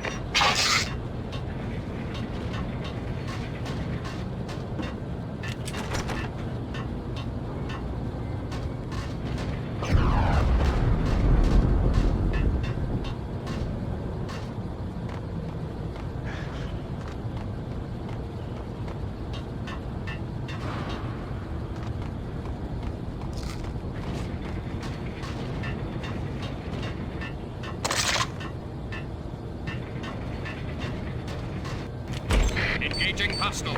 Engaging hostile.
Can you believe it?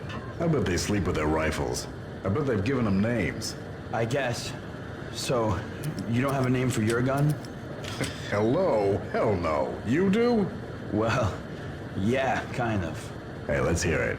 Well, I call it Dick Justice. I rest my case.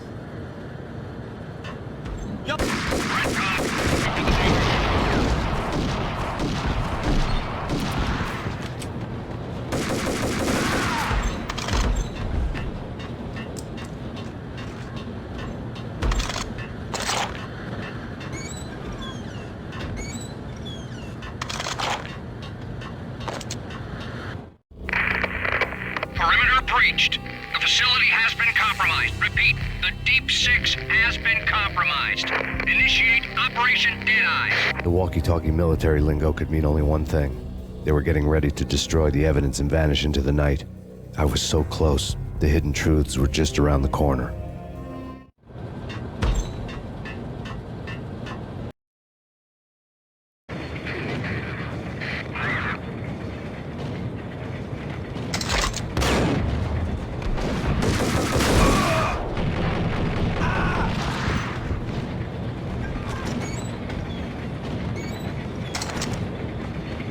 The folder on the table told a grim tale. The mercenaries were running a tight operation, paperwork and all. Merchandise missing again.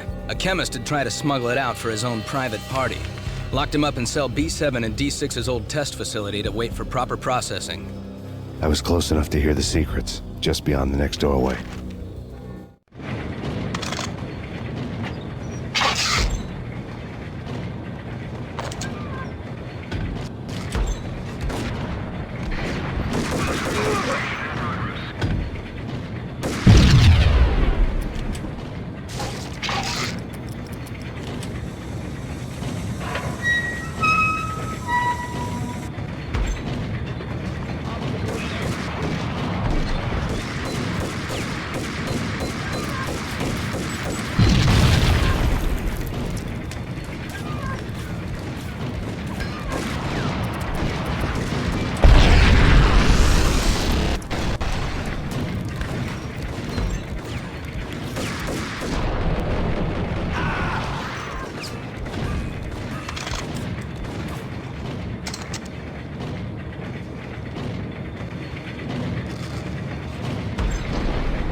monitor showed me the way.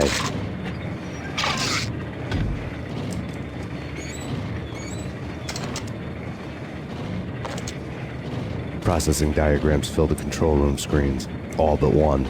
An elevator titled D6 on one of the screens, somewhere onwards, past rows of ovens, in the core of the plant.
pursuit of the intruder.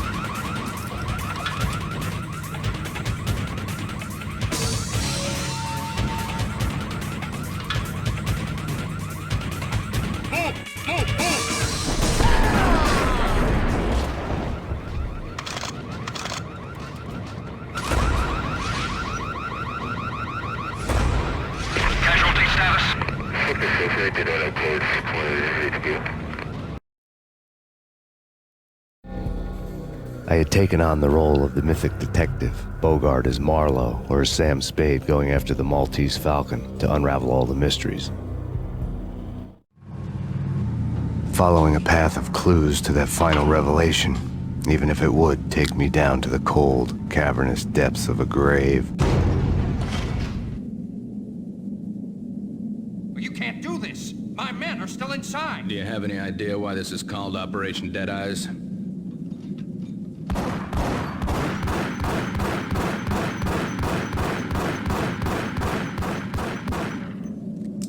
I think he's dead already. Let's do it.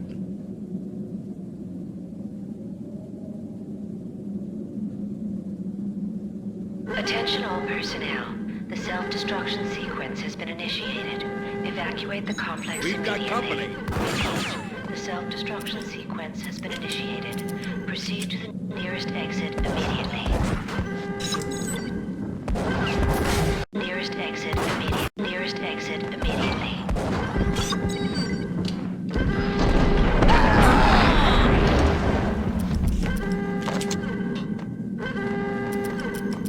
I had seen the logo on the floor before. There was an old army bunker under the steel mill. I knew the military plaque on the floor. I had seen 1,000 variations of the insignia on crumbling brick walls everywhere in the city. The sword replaced by a syringe. Project Valhalla, V for Valkyr, V for Valhalla. All of a sudden it read like a crackpot conspiracy theory.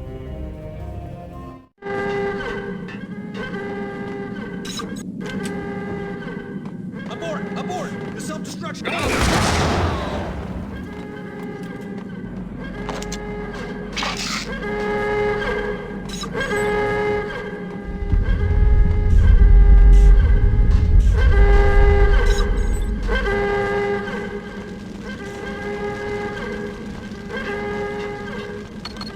Like everything else in the Valkyr case, the door code was a mystery to me.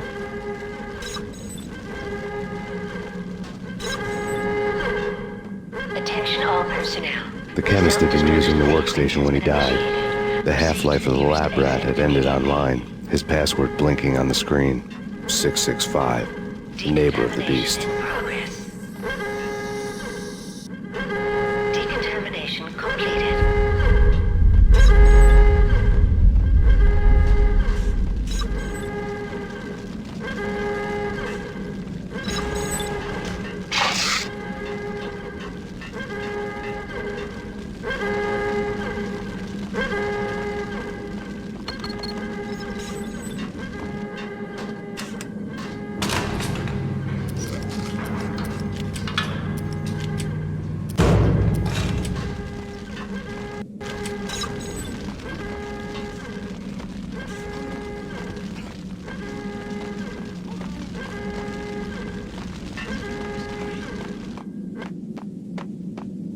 In here! Attention Hey! Get me out of here! The self-destruction sequence has been initiated. Proceed to the nearest exit I thought I was gonna die in there for sure. I need you to get me through the decontamination chamber airlock. You're crazy! No way! The place is blowing up, for Christ's sakes! Either that or back to the cell. Your choice. Okay, I'll do it.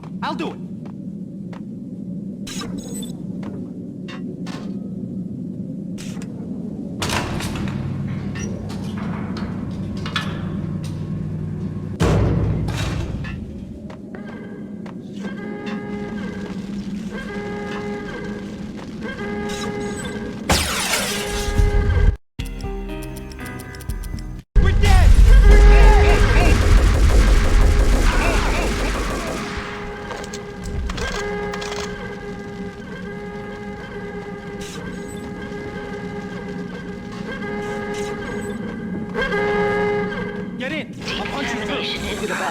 Bad. Decontamination.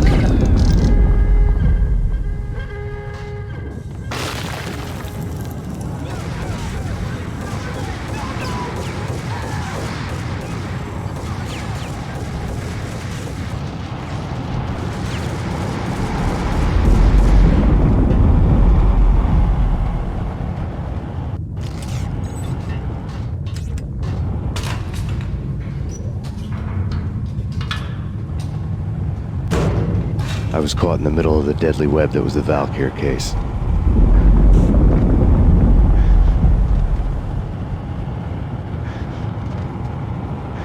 One of the lab terminals had the project logo. Top secret. Project Valhalla. U.S. Army. Yggdrasil Network. Valhalla.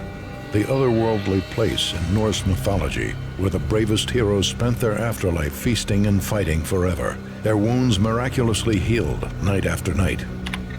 Valkyr, the maidens who chose the most courageous Viking warriors and carried them to Valhalla. 1991. The research objective is to create a chemical substance to enhance the stamina and morale of infantry troops. 1995. Results unsatisfactory.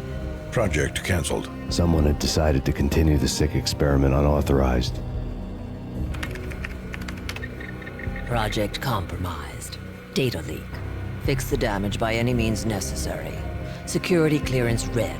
Authorized by the project lead. Field test. Double the dosage for all the remaining test subjects. Observe and record the subject's behavior in an urban setting. The drop-off point was my old address in New Jersey. The file dated 3 years ago.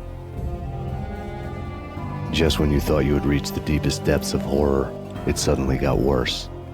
How to turn off that small voice inside your head that started to whisper that you should be glad that now, if not before, your revenge was justifiable on any conceivable moral scale.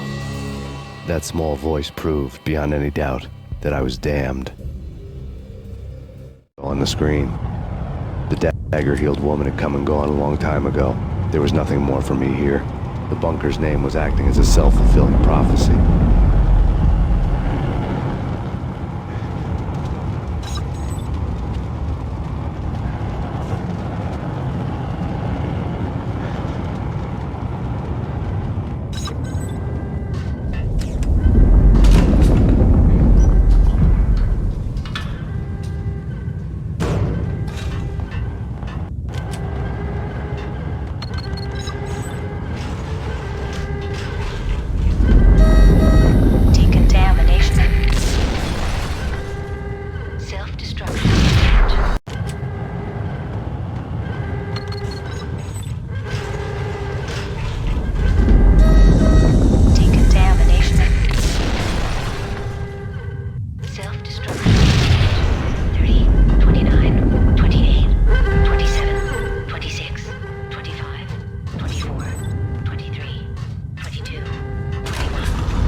Piece together a jigsaw, and the final picture is you finishing that same puzzle.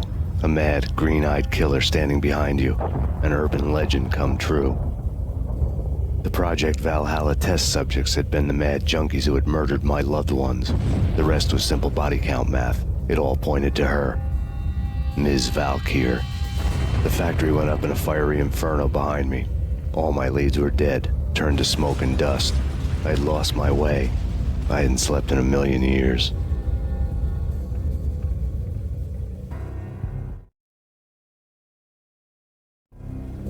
I felt thin as death. I've been living on an endless supply of week-old donuts. They were fuel for this crazy furnace inside my head. I couldn't remember when I had last seen the sun. I was on a permanent graveyard shift.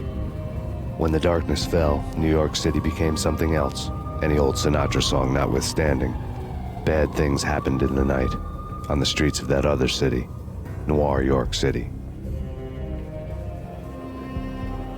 I was in an all-night diner, downing cup after cup of coffee that tasted like engine oil, when a new message from BB got me back on the killer track. What the hell happened at Roscoe Street? Maxie, I'm going out on a limb here. We need to talk this through, come up with a plan. 2:30 a.m., the Choir Communications Garage. The more I thought about Alex's murder and the frame-up, the more it felt like an inside job. I should have seen it coming. BB had sold me out, and now he wanted to finish what he'd started. The garage was dead. BB showed up in his tailor-made suit, gold watch, and cufflinks to match, all way beyond a cop's pay. Maxie. Oozing suave charm, he was guilty as hell. What the hell does BB stand for anyway? Backstabbing bastard? Come on, don't be like that. Have a cigar. I don't smoke. Maxie, you have no idea how big this is. It's huge. You have no idea. I think I do. You're a bribe-taking bent cop who sold out his partner. Those mobsters in the subway were a dead giveaway. Hard to miss. Bet it was exactly like this with Alex. Up close and personal. You can't win this one, Max. No, but I can make damn sure none of you do either. BB turned out to be another cardboard cutout bad guy.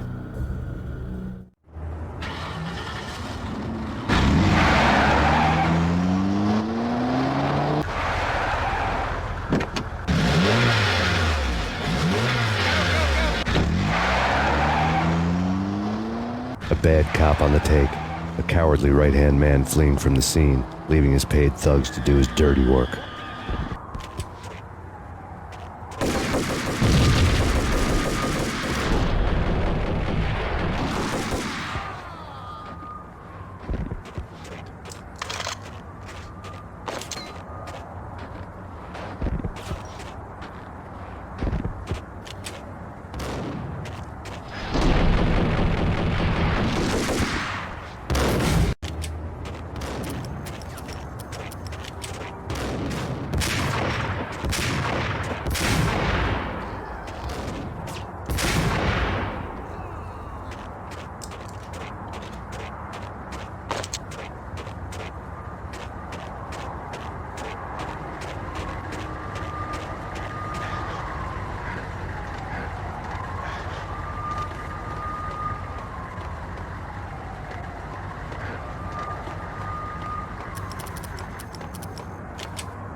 This is Jamie and Renault. Hello. Hey, how you doing? And this is hopefully the last session we've done for you, or we're going to do for you. It's been a pleasure working on this game. We hope you like the audio. Good luck with bringing it home. And we're with you on it all the way. And again, thank you very much. And the game rocks. Thank you very much. And it was a pleasure meeting you guys at E3. And we hope that this is everything you need. And we're there for you. And we can't wait to see it come out. Yeah, thank you guys. Thank you.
reports of a fire at the Punchinello Manor in Westchester.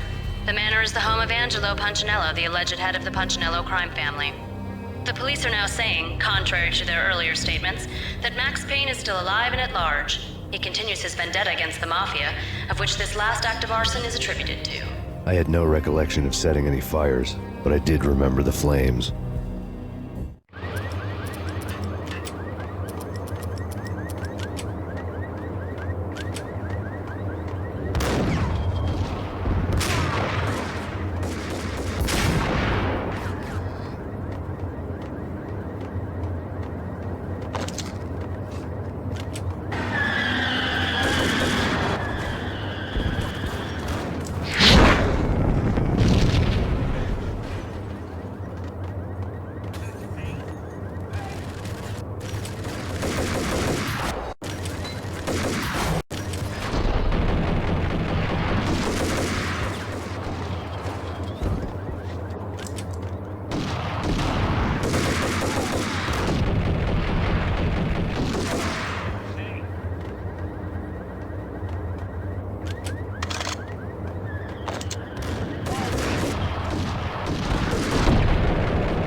Come out wherever you are. You know, I really hate people who refuse to see the inevitable, refuse to do the smart thing.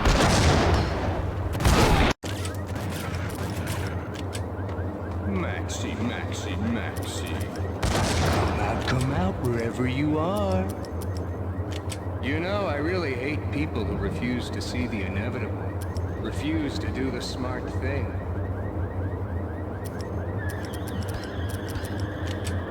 No, I must do the right thing.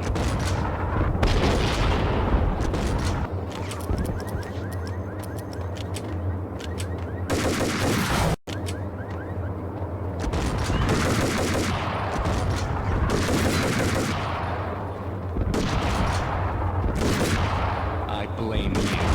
For a smart guy, you really can be stupid at times.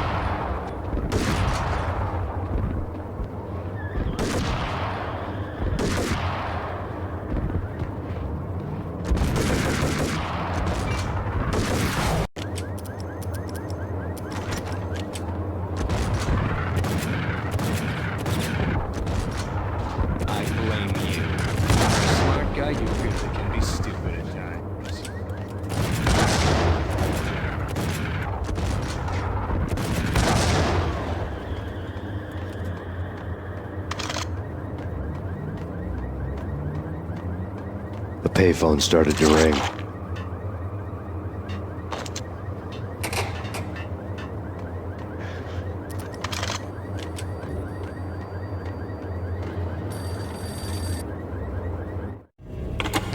Yeah. Max Payne? Whatever does it for you. This is Alfred Woden. I can give you the name of your enemy. Come to the Asgard building presently. We are expecting you.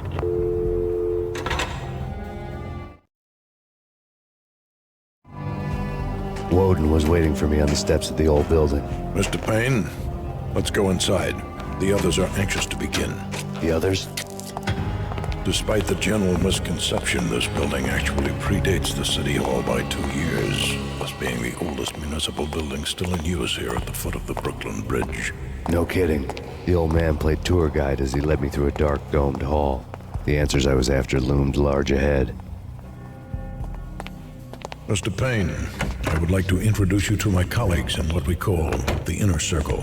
You've been watching too much X-Files. You have seen the files on Project Valhalla. We can fill the gaps, provide you with the information missing from those files. We were all involved in the early stages of the project during the Gulf War. What's the catch? We would very much like to blow this thing wide open, but our hands are tied. Her name is NICOLE HORNE. She was the key figure in Project Valhalla. When the funding was discontinued, she simply refused to quit. She knew exactly what she had in her hands. NICOLE HORNE is the president of Acer Corporation. She has more than half the city in her pocket. This must be kept under wraps. If you try to go public with this, we will deny any knowledge. We need you to take her out. Afterwards, we can protect you. Make all the charges go away. That was the cue for the killer suits to kick in the doors and swarm inside.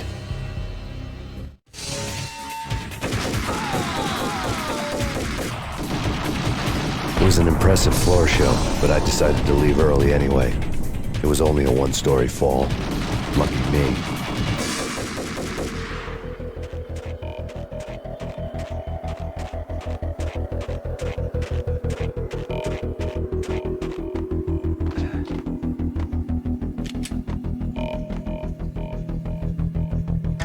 Acknowledged. Target escaped. Last confirmed location, the inner courtyard. Search and destroy.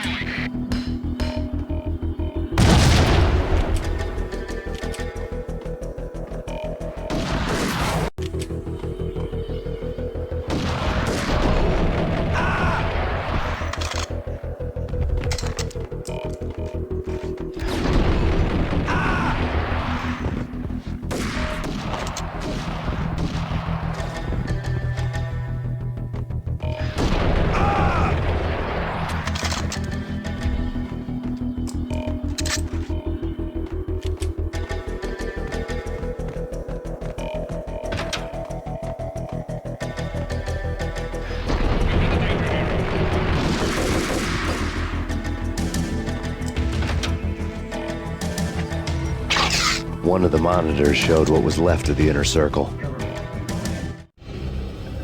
On screen, the so-called corpse of Alfred Woden stood up, miraculously waking from his dirt nap, looking smug among his dead pals. In the land of the blind, the one-eyed man is king. I didn't know how he'd pulled it off, but it was a pretty slick way to get out of all his promises. Most of what he had said fit too well to be a load of crap.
your answer to those saying that he is actually providing a service long overdue to the city? This crusade nonsense has gone too far. He's out of control. It must stop. He will be stopped. That was Deputy Chief Jim Bravura from the New York City Police Department.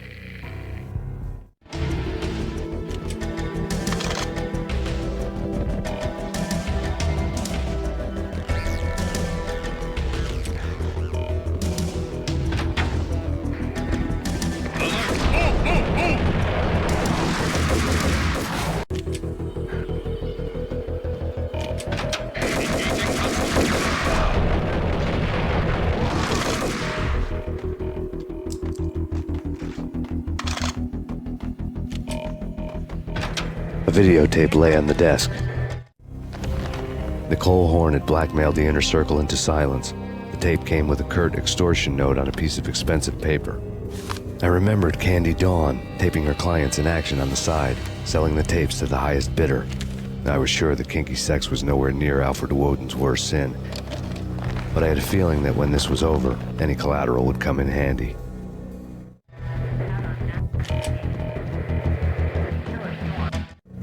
Nothing seems to stop Acer Corporation's phenomenal victory march. Incredibly, the stocks are still rocketing. Worried experts already see a danger in the company's success. Some have gone as far as to say that Acer Corporation is about to become an even bigger monopoly than Microsoft ever was.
I had dreamed of revenge. Those dreams were always nightmares, of coming close and then failing. Now I was close. I had a name to guide me, NICOLE HORNE. I had nothing to lose. The Inner Circle had quite a track record. Project Valhalla had not been the only thing the Inner Circle had been involved in. There were rows of cabinets full of files. The Serpentine Secret Society went back a long way, always pulling strings from the shadows. I couldn't say I was sorry.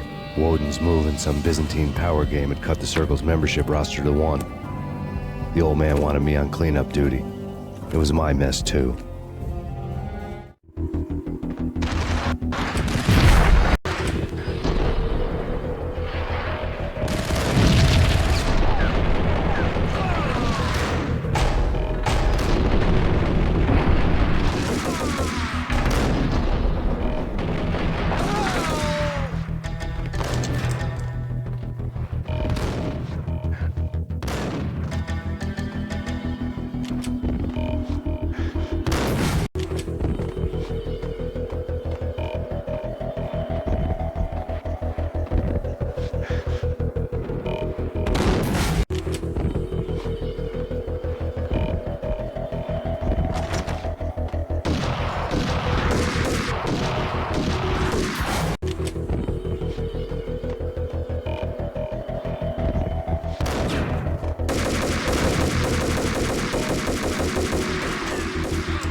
CIA, FBI, you've seen one, you've seen them all. Sure, good for a practice run. But this, working for her, oh, this is the real thing. The money's astronomical. And best of all, you get to kill any scumbag who gets in your way. License to kill. Like James Bond. Contact!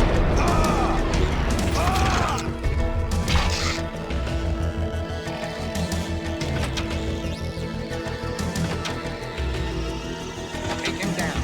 Shoot to kill. Let's finish this.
Mine wasn't the most original approach to the problem. It wasn't as if it hadn't all been done before. An eye for an eye, the first principle of revenge. Old as dirt, still going strong. The cardinal rule in going after someone with an intention to kill was not to make it personal, which it almost always ended up being anyway. It did with me. I took my time, cruising around the city in the snow. There was no hurry. I knew what I had to do now. I took my time, thinking about it, building up the rage. When I was ready, I parked the stolen wheels at the front entrance of the Acer Corporation headquarters. Got out, got in, got cracking. I had a bullet with Nicole Horne's name on it. I had 10,000 bullets with the hag's name on them. She had ultra-high-tech security systems, enough mercenaries and weaponry to start World War III. There was no fear. New York disappeared behind a veil of snow. I had crossed the threshold. This was her domain, sleek and sexy and soulless, all glass and steel. A place of color-coded security key cards, metal detectors, and surveillance systems.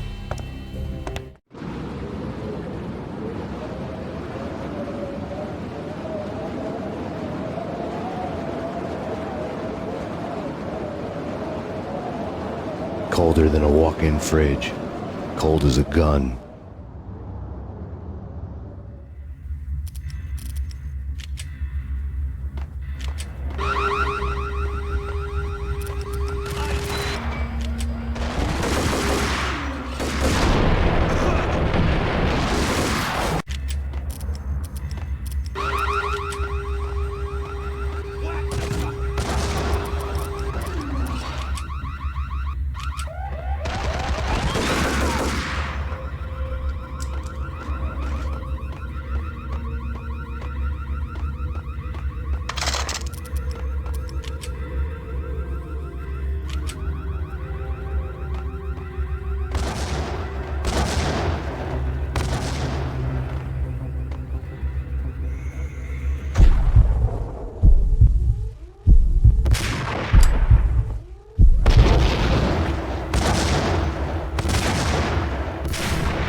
Looking good. Max, we gotta stop meeting like this. It will be a cold day in hell before I let a narc cop stop me. Miss Sachs, do your job. Relax, Max. You're a nice guy. I don't kill nice guys. You're not bad yourself. It was different when Horne wanted Punchinello dead. To cut her ties to the Mafia. He deserved to die. The same goes with her. She's the bad guy here. Her sister was whispering to her in my favor. I knew the appetites of ghosts intimately. They hungered for revenge. No! A gunshot boomed and she fell down in slow motion. She was a nice girl. Not really a stone-cold killer. And now she was stone-cold dead. Like religious fanatics or loyal samurai, Horne's private army was coming at me. Found him. I need backup.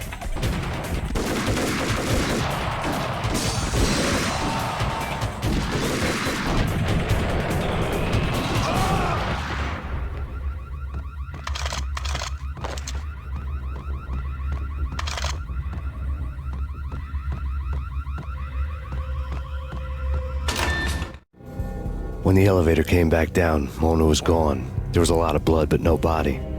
Something clicked for the final time. My mind had never been so clear, as if somewhere high above the storm clouds were already gone, cold stars blazing from the black skies.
Movies, and I'm talking about the coolest of the cool. It always seems like time slows down in the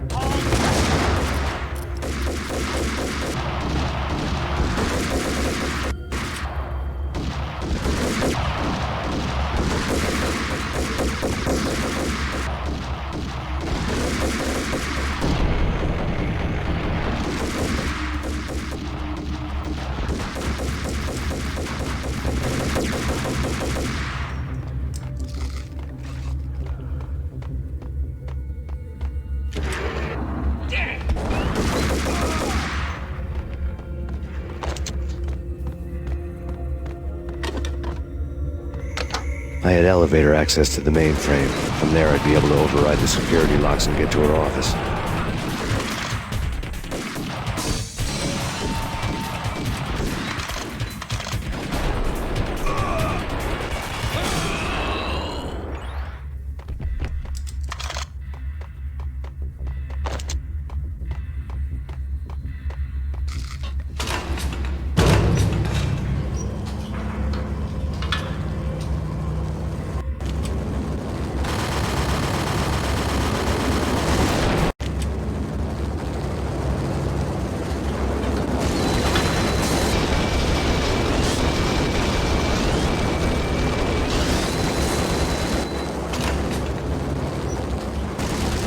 The unmarked chopper was Horne's pet guardian, inhuman and flawless. It was stalking me. stereotype. I'm not a cold-blooded killer. I'm a nice guy. I love my wife. I have 2 boys I'm very proud of. We just have to make the ends meet. And if that means I have to shoot someone now and then, hey, it's just my job from 9 to 5. Well, not quite from 9 to 5. But I hear you. What the hell? Ah!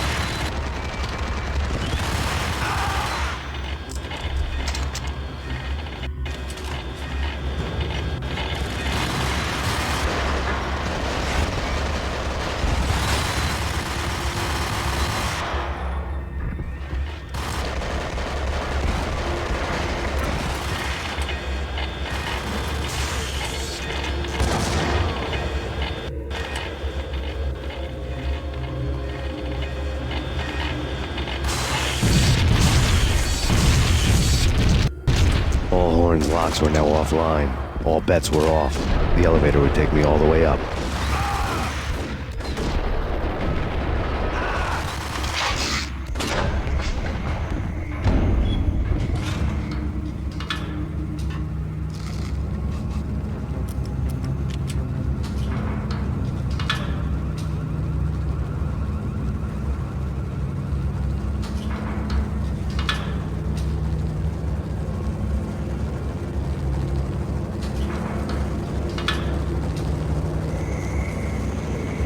Seen from this height, the night seemed to stretch on to eternity. A hint of desperation had crept into the snowstorm, as if it was trying to get it all out before the end.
Horne's personal computer was on. Next to the printer was a neat stack of expensive paper. Hacking through Horne's computer would have unearthed files of criminal plans, strategies for world domination, spy helicopter reports, illegal wiretap recordings, internet porno, all of the above. Take your pick. I really didn't care anymore. I had seen too much of it already.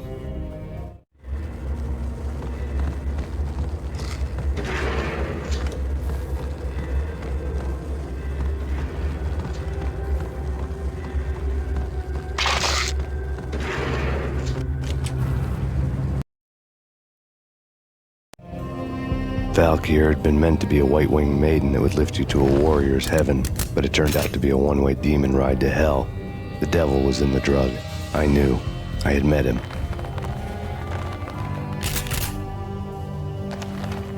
And now I was gonna kill her. The queen of the underworld who had tried to lift herself a bit closer to heaven with her drug money. No begging, no bribes. She knew better. Honor among killers. We who were about to die. Both of us knew how this would end, in pain and suffering. All this because your wife stuck her nose into things that were none of her business. The cops were coming to take me away. The sirens were like a bad conscience I couldn't shake. It's ridiculous you've made it this far. You won't be alive when they get here. Stop him!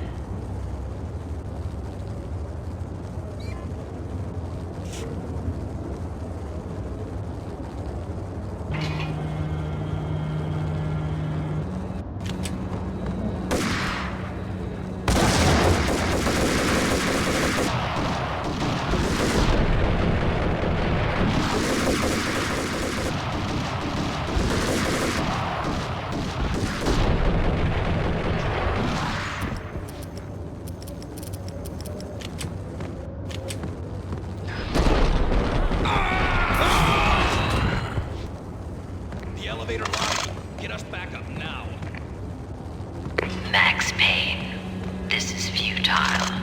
A waste of time. The deaths of your wife and daughter were necessary. Inevitable. It is done. You cannot bring them back. Nothing you do will make it any better.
You are fighting a losing battle. You cannot survive this. You will die. Stop fighting. Make it easy for yourself. Accept your fate. You will die here.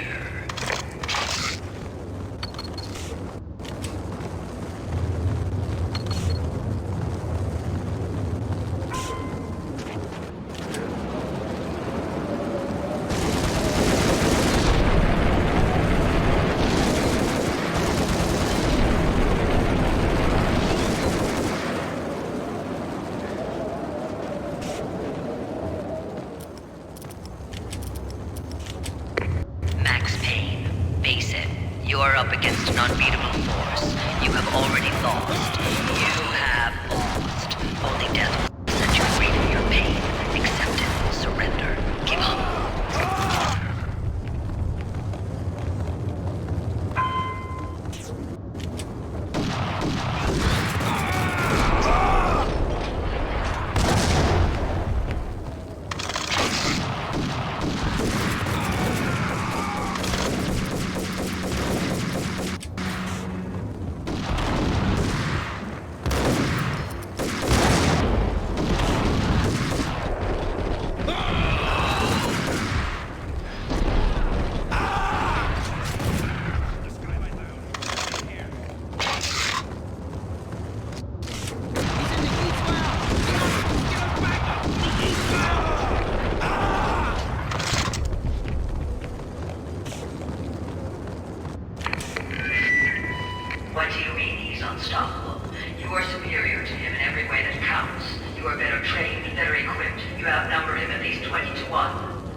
She's on board. We're out of here as soon as the wind dies down. Don't like the look of that mast.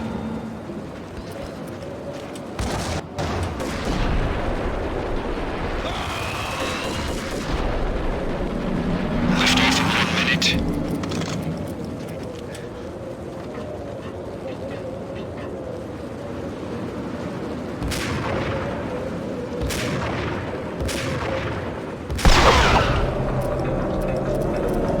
Lift off in 45 seconds.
dead. The final gunshot was an exclamation mark to everything that had led to this point. I released my finger from the trigger. And then it was all over. The storm seemed to lose its frenzy. The ragged clouds gave way to the stars above. Max Payne, this is Deputy Chief Jim Bravura from the NYPD. We've got the building surrounded. Throw down your weapons and lie down with your hands behind your head. A bit closer to heaven.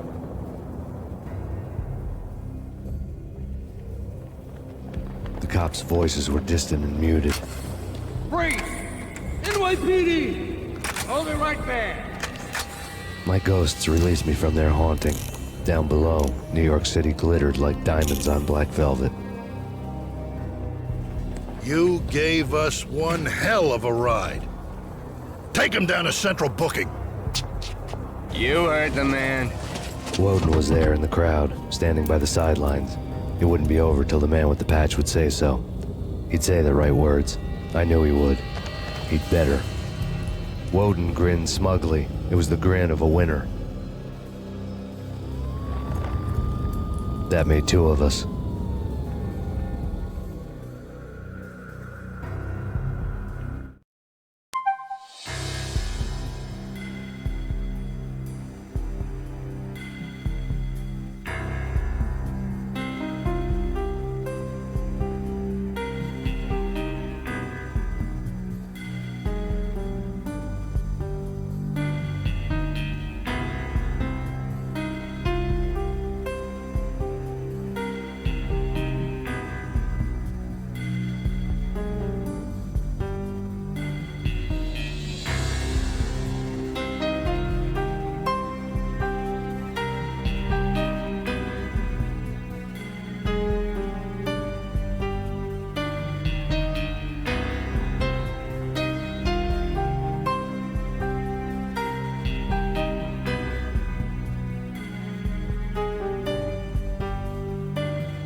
pressure was too much. I'd sunk down to their level. It wasn't worth it. Nothing was.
everything that had led to this point.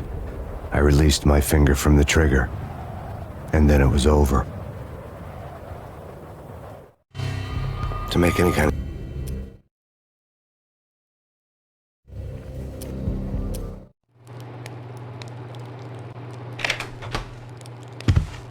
Michelle?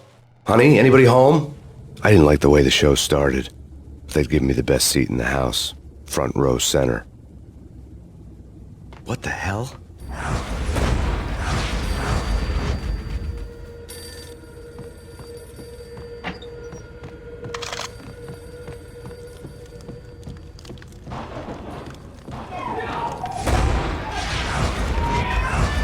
Michelle!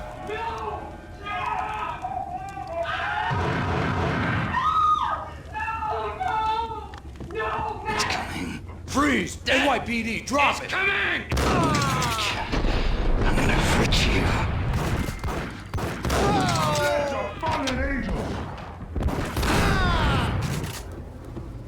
No, no, no, God, no, please, Michelle. Oh, baby.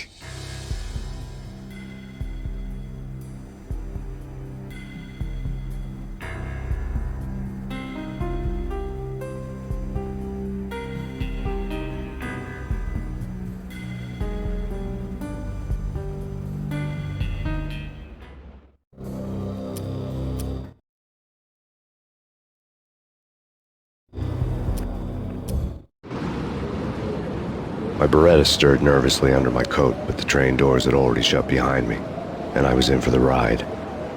Next stop, Roscoe Street Station, and Alex.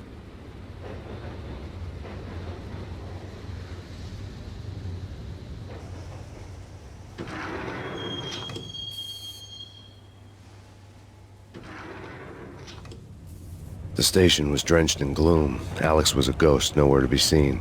I'd have to look for him.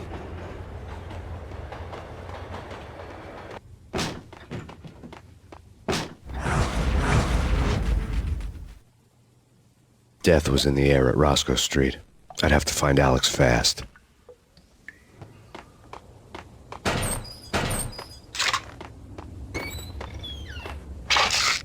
The pills would ease the pain. Isn't Jake supposed to take care of this?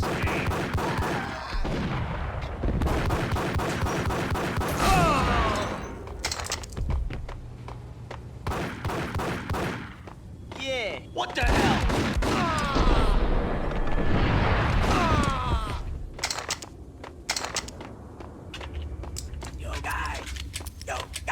What the hell?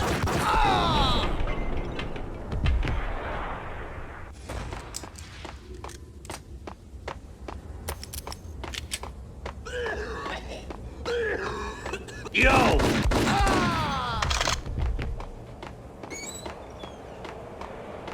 Sure is.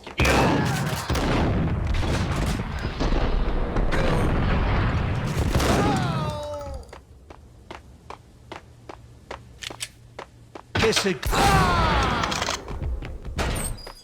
You saved me, man. What's going on here? A massacre. These armed thugs just appeared from nowhere. We need to get help. I can make the call from the control room 1 floor up. Can you take me there? Sure. Sounds good. Follow me.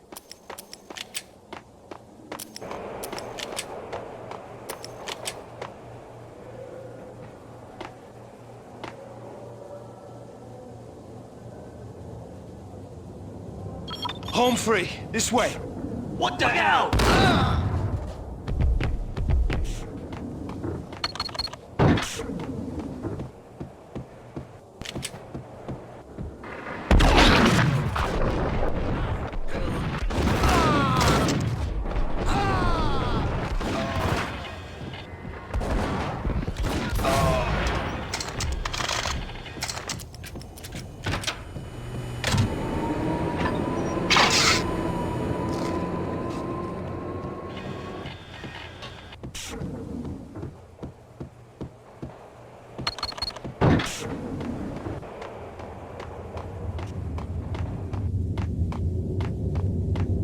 The train lit up like a Christmas tree. The power was back on.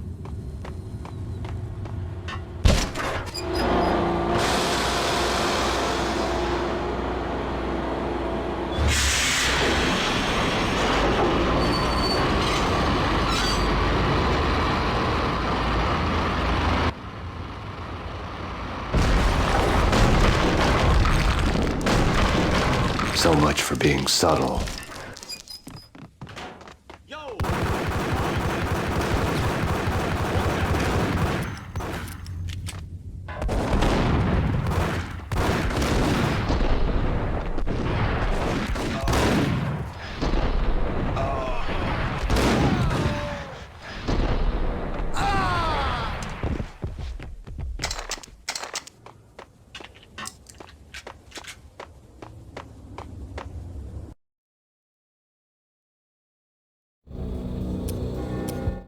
One way or the other, I was gonna find out.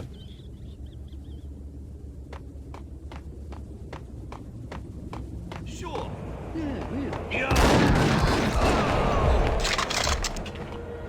Hold it.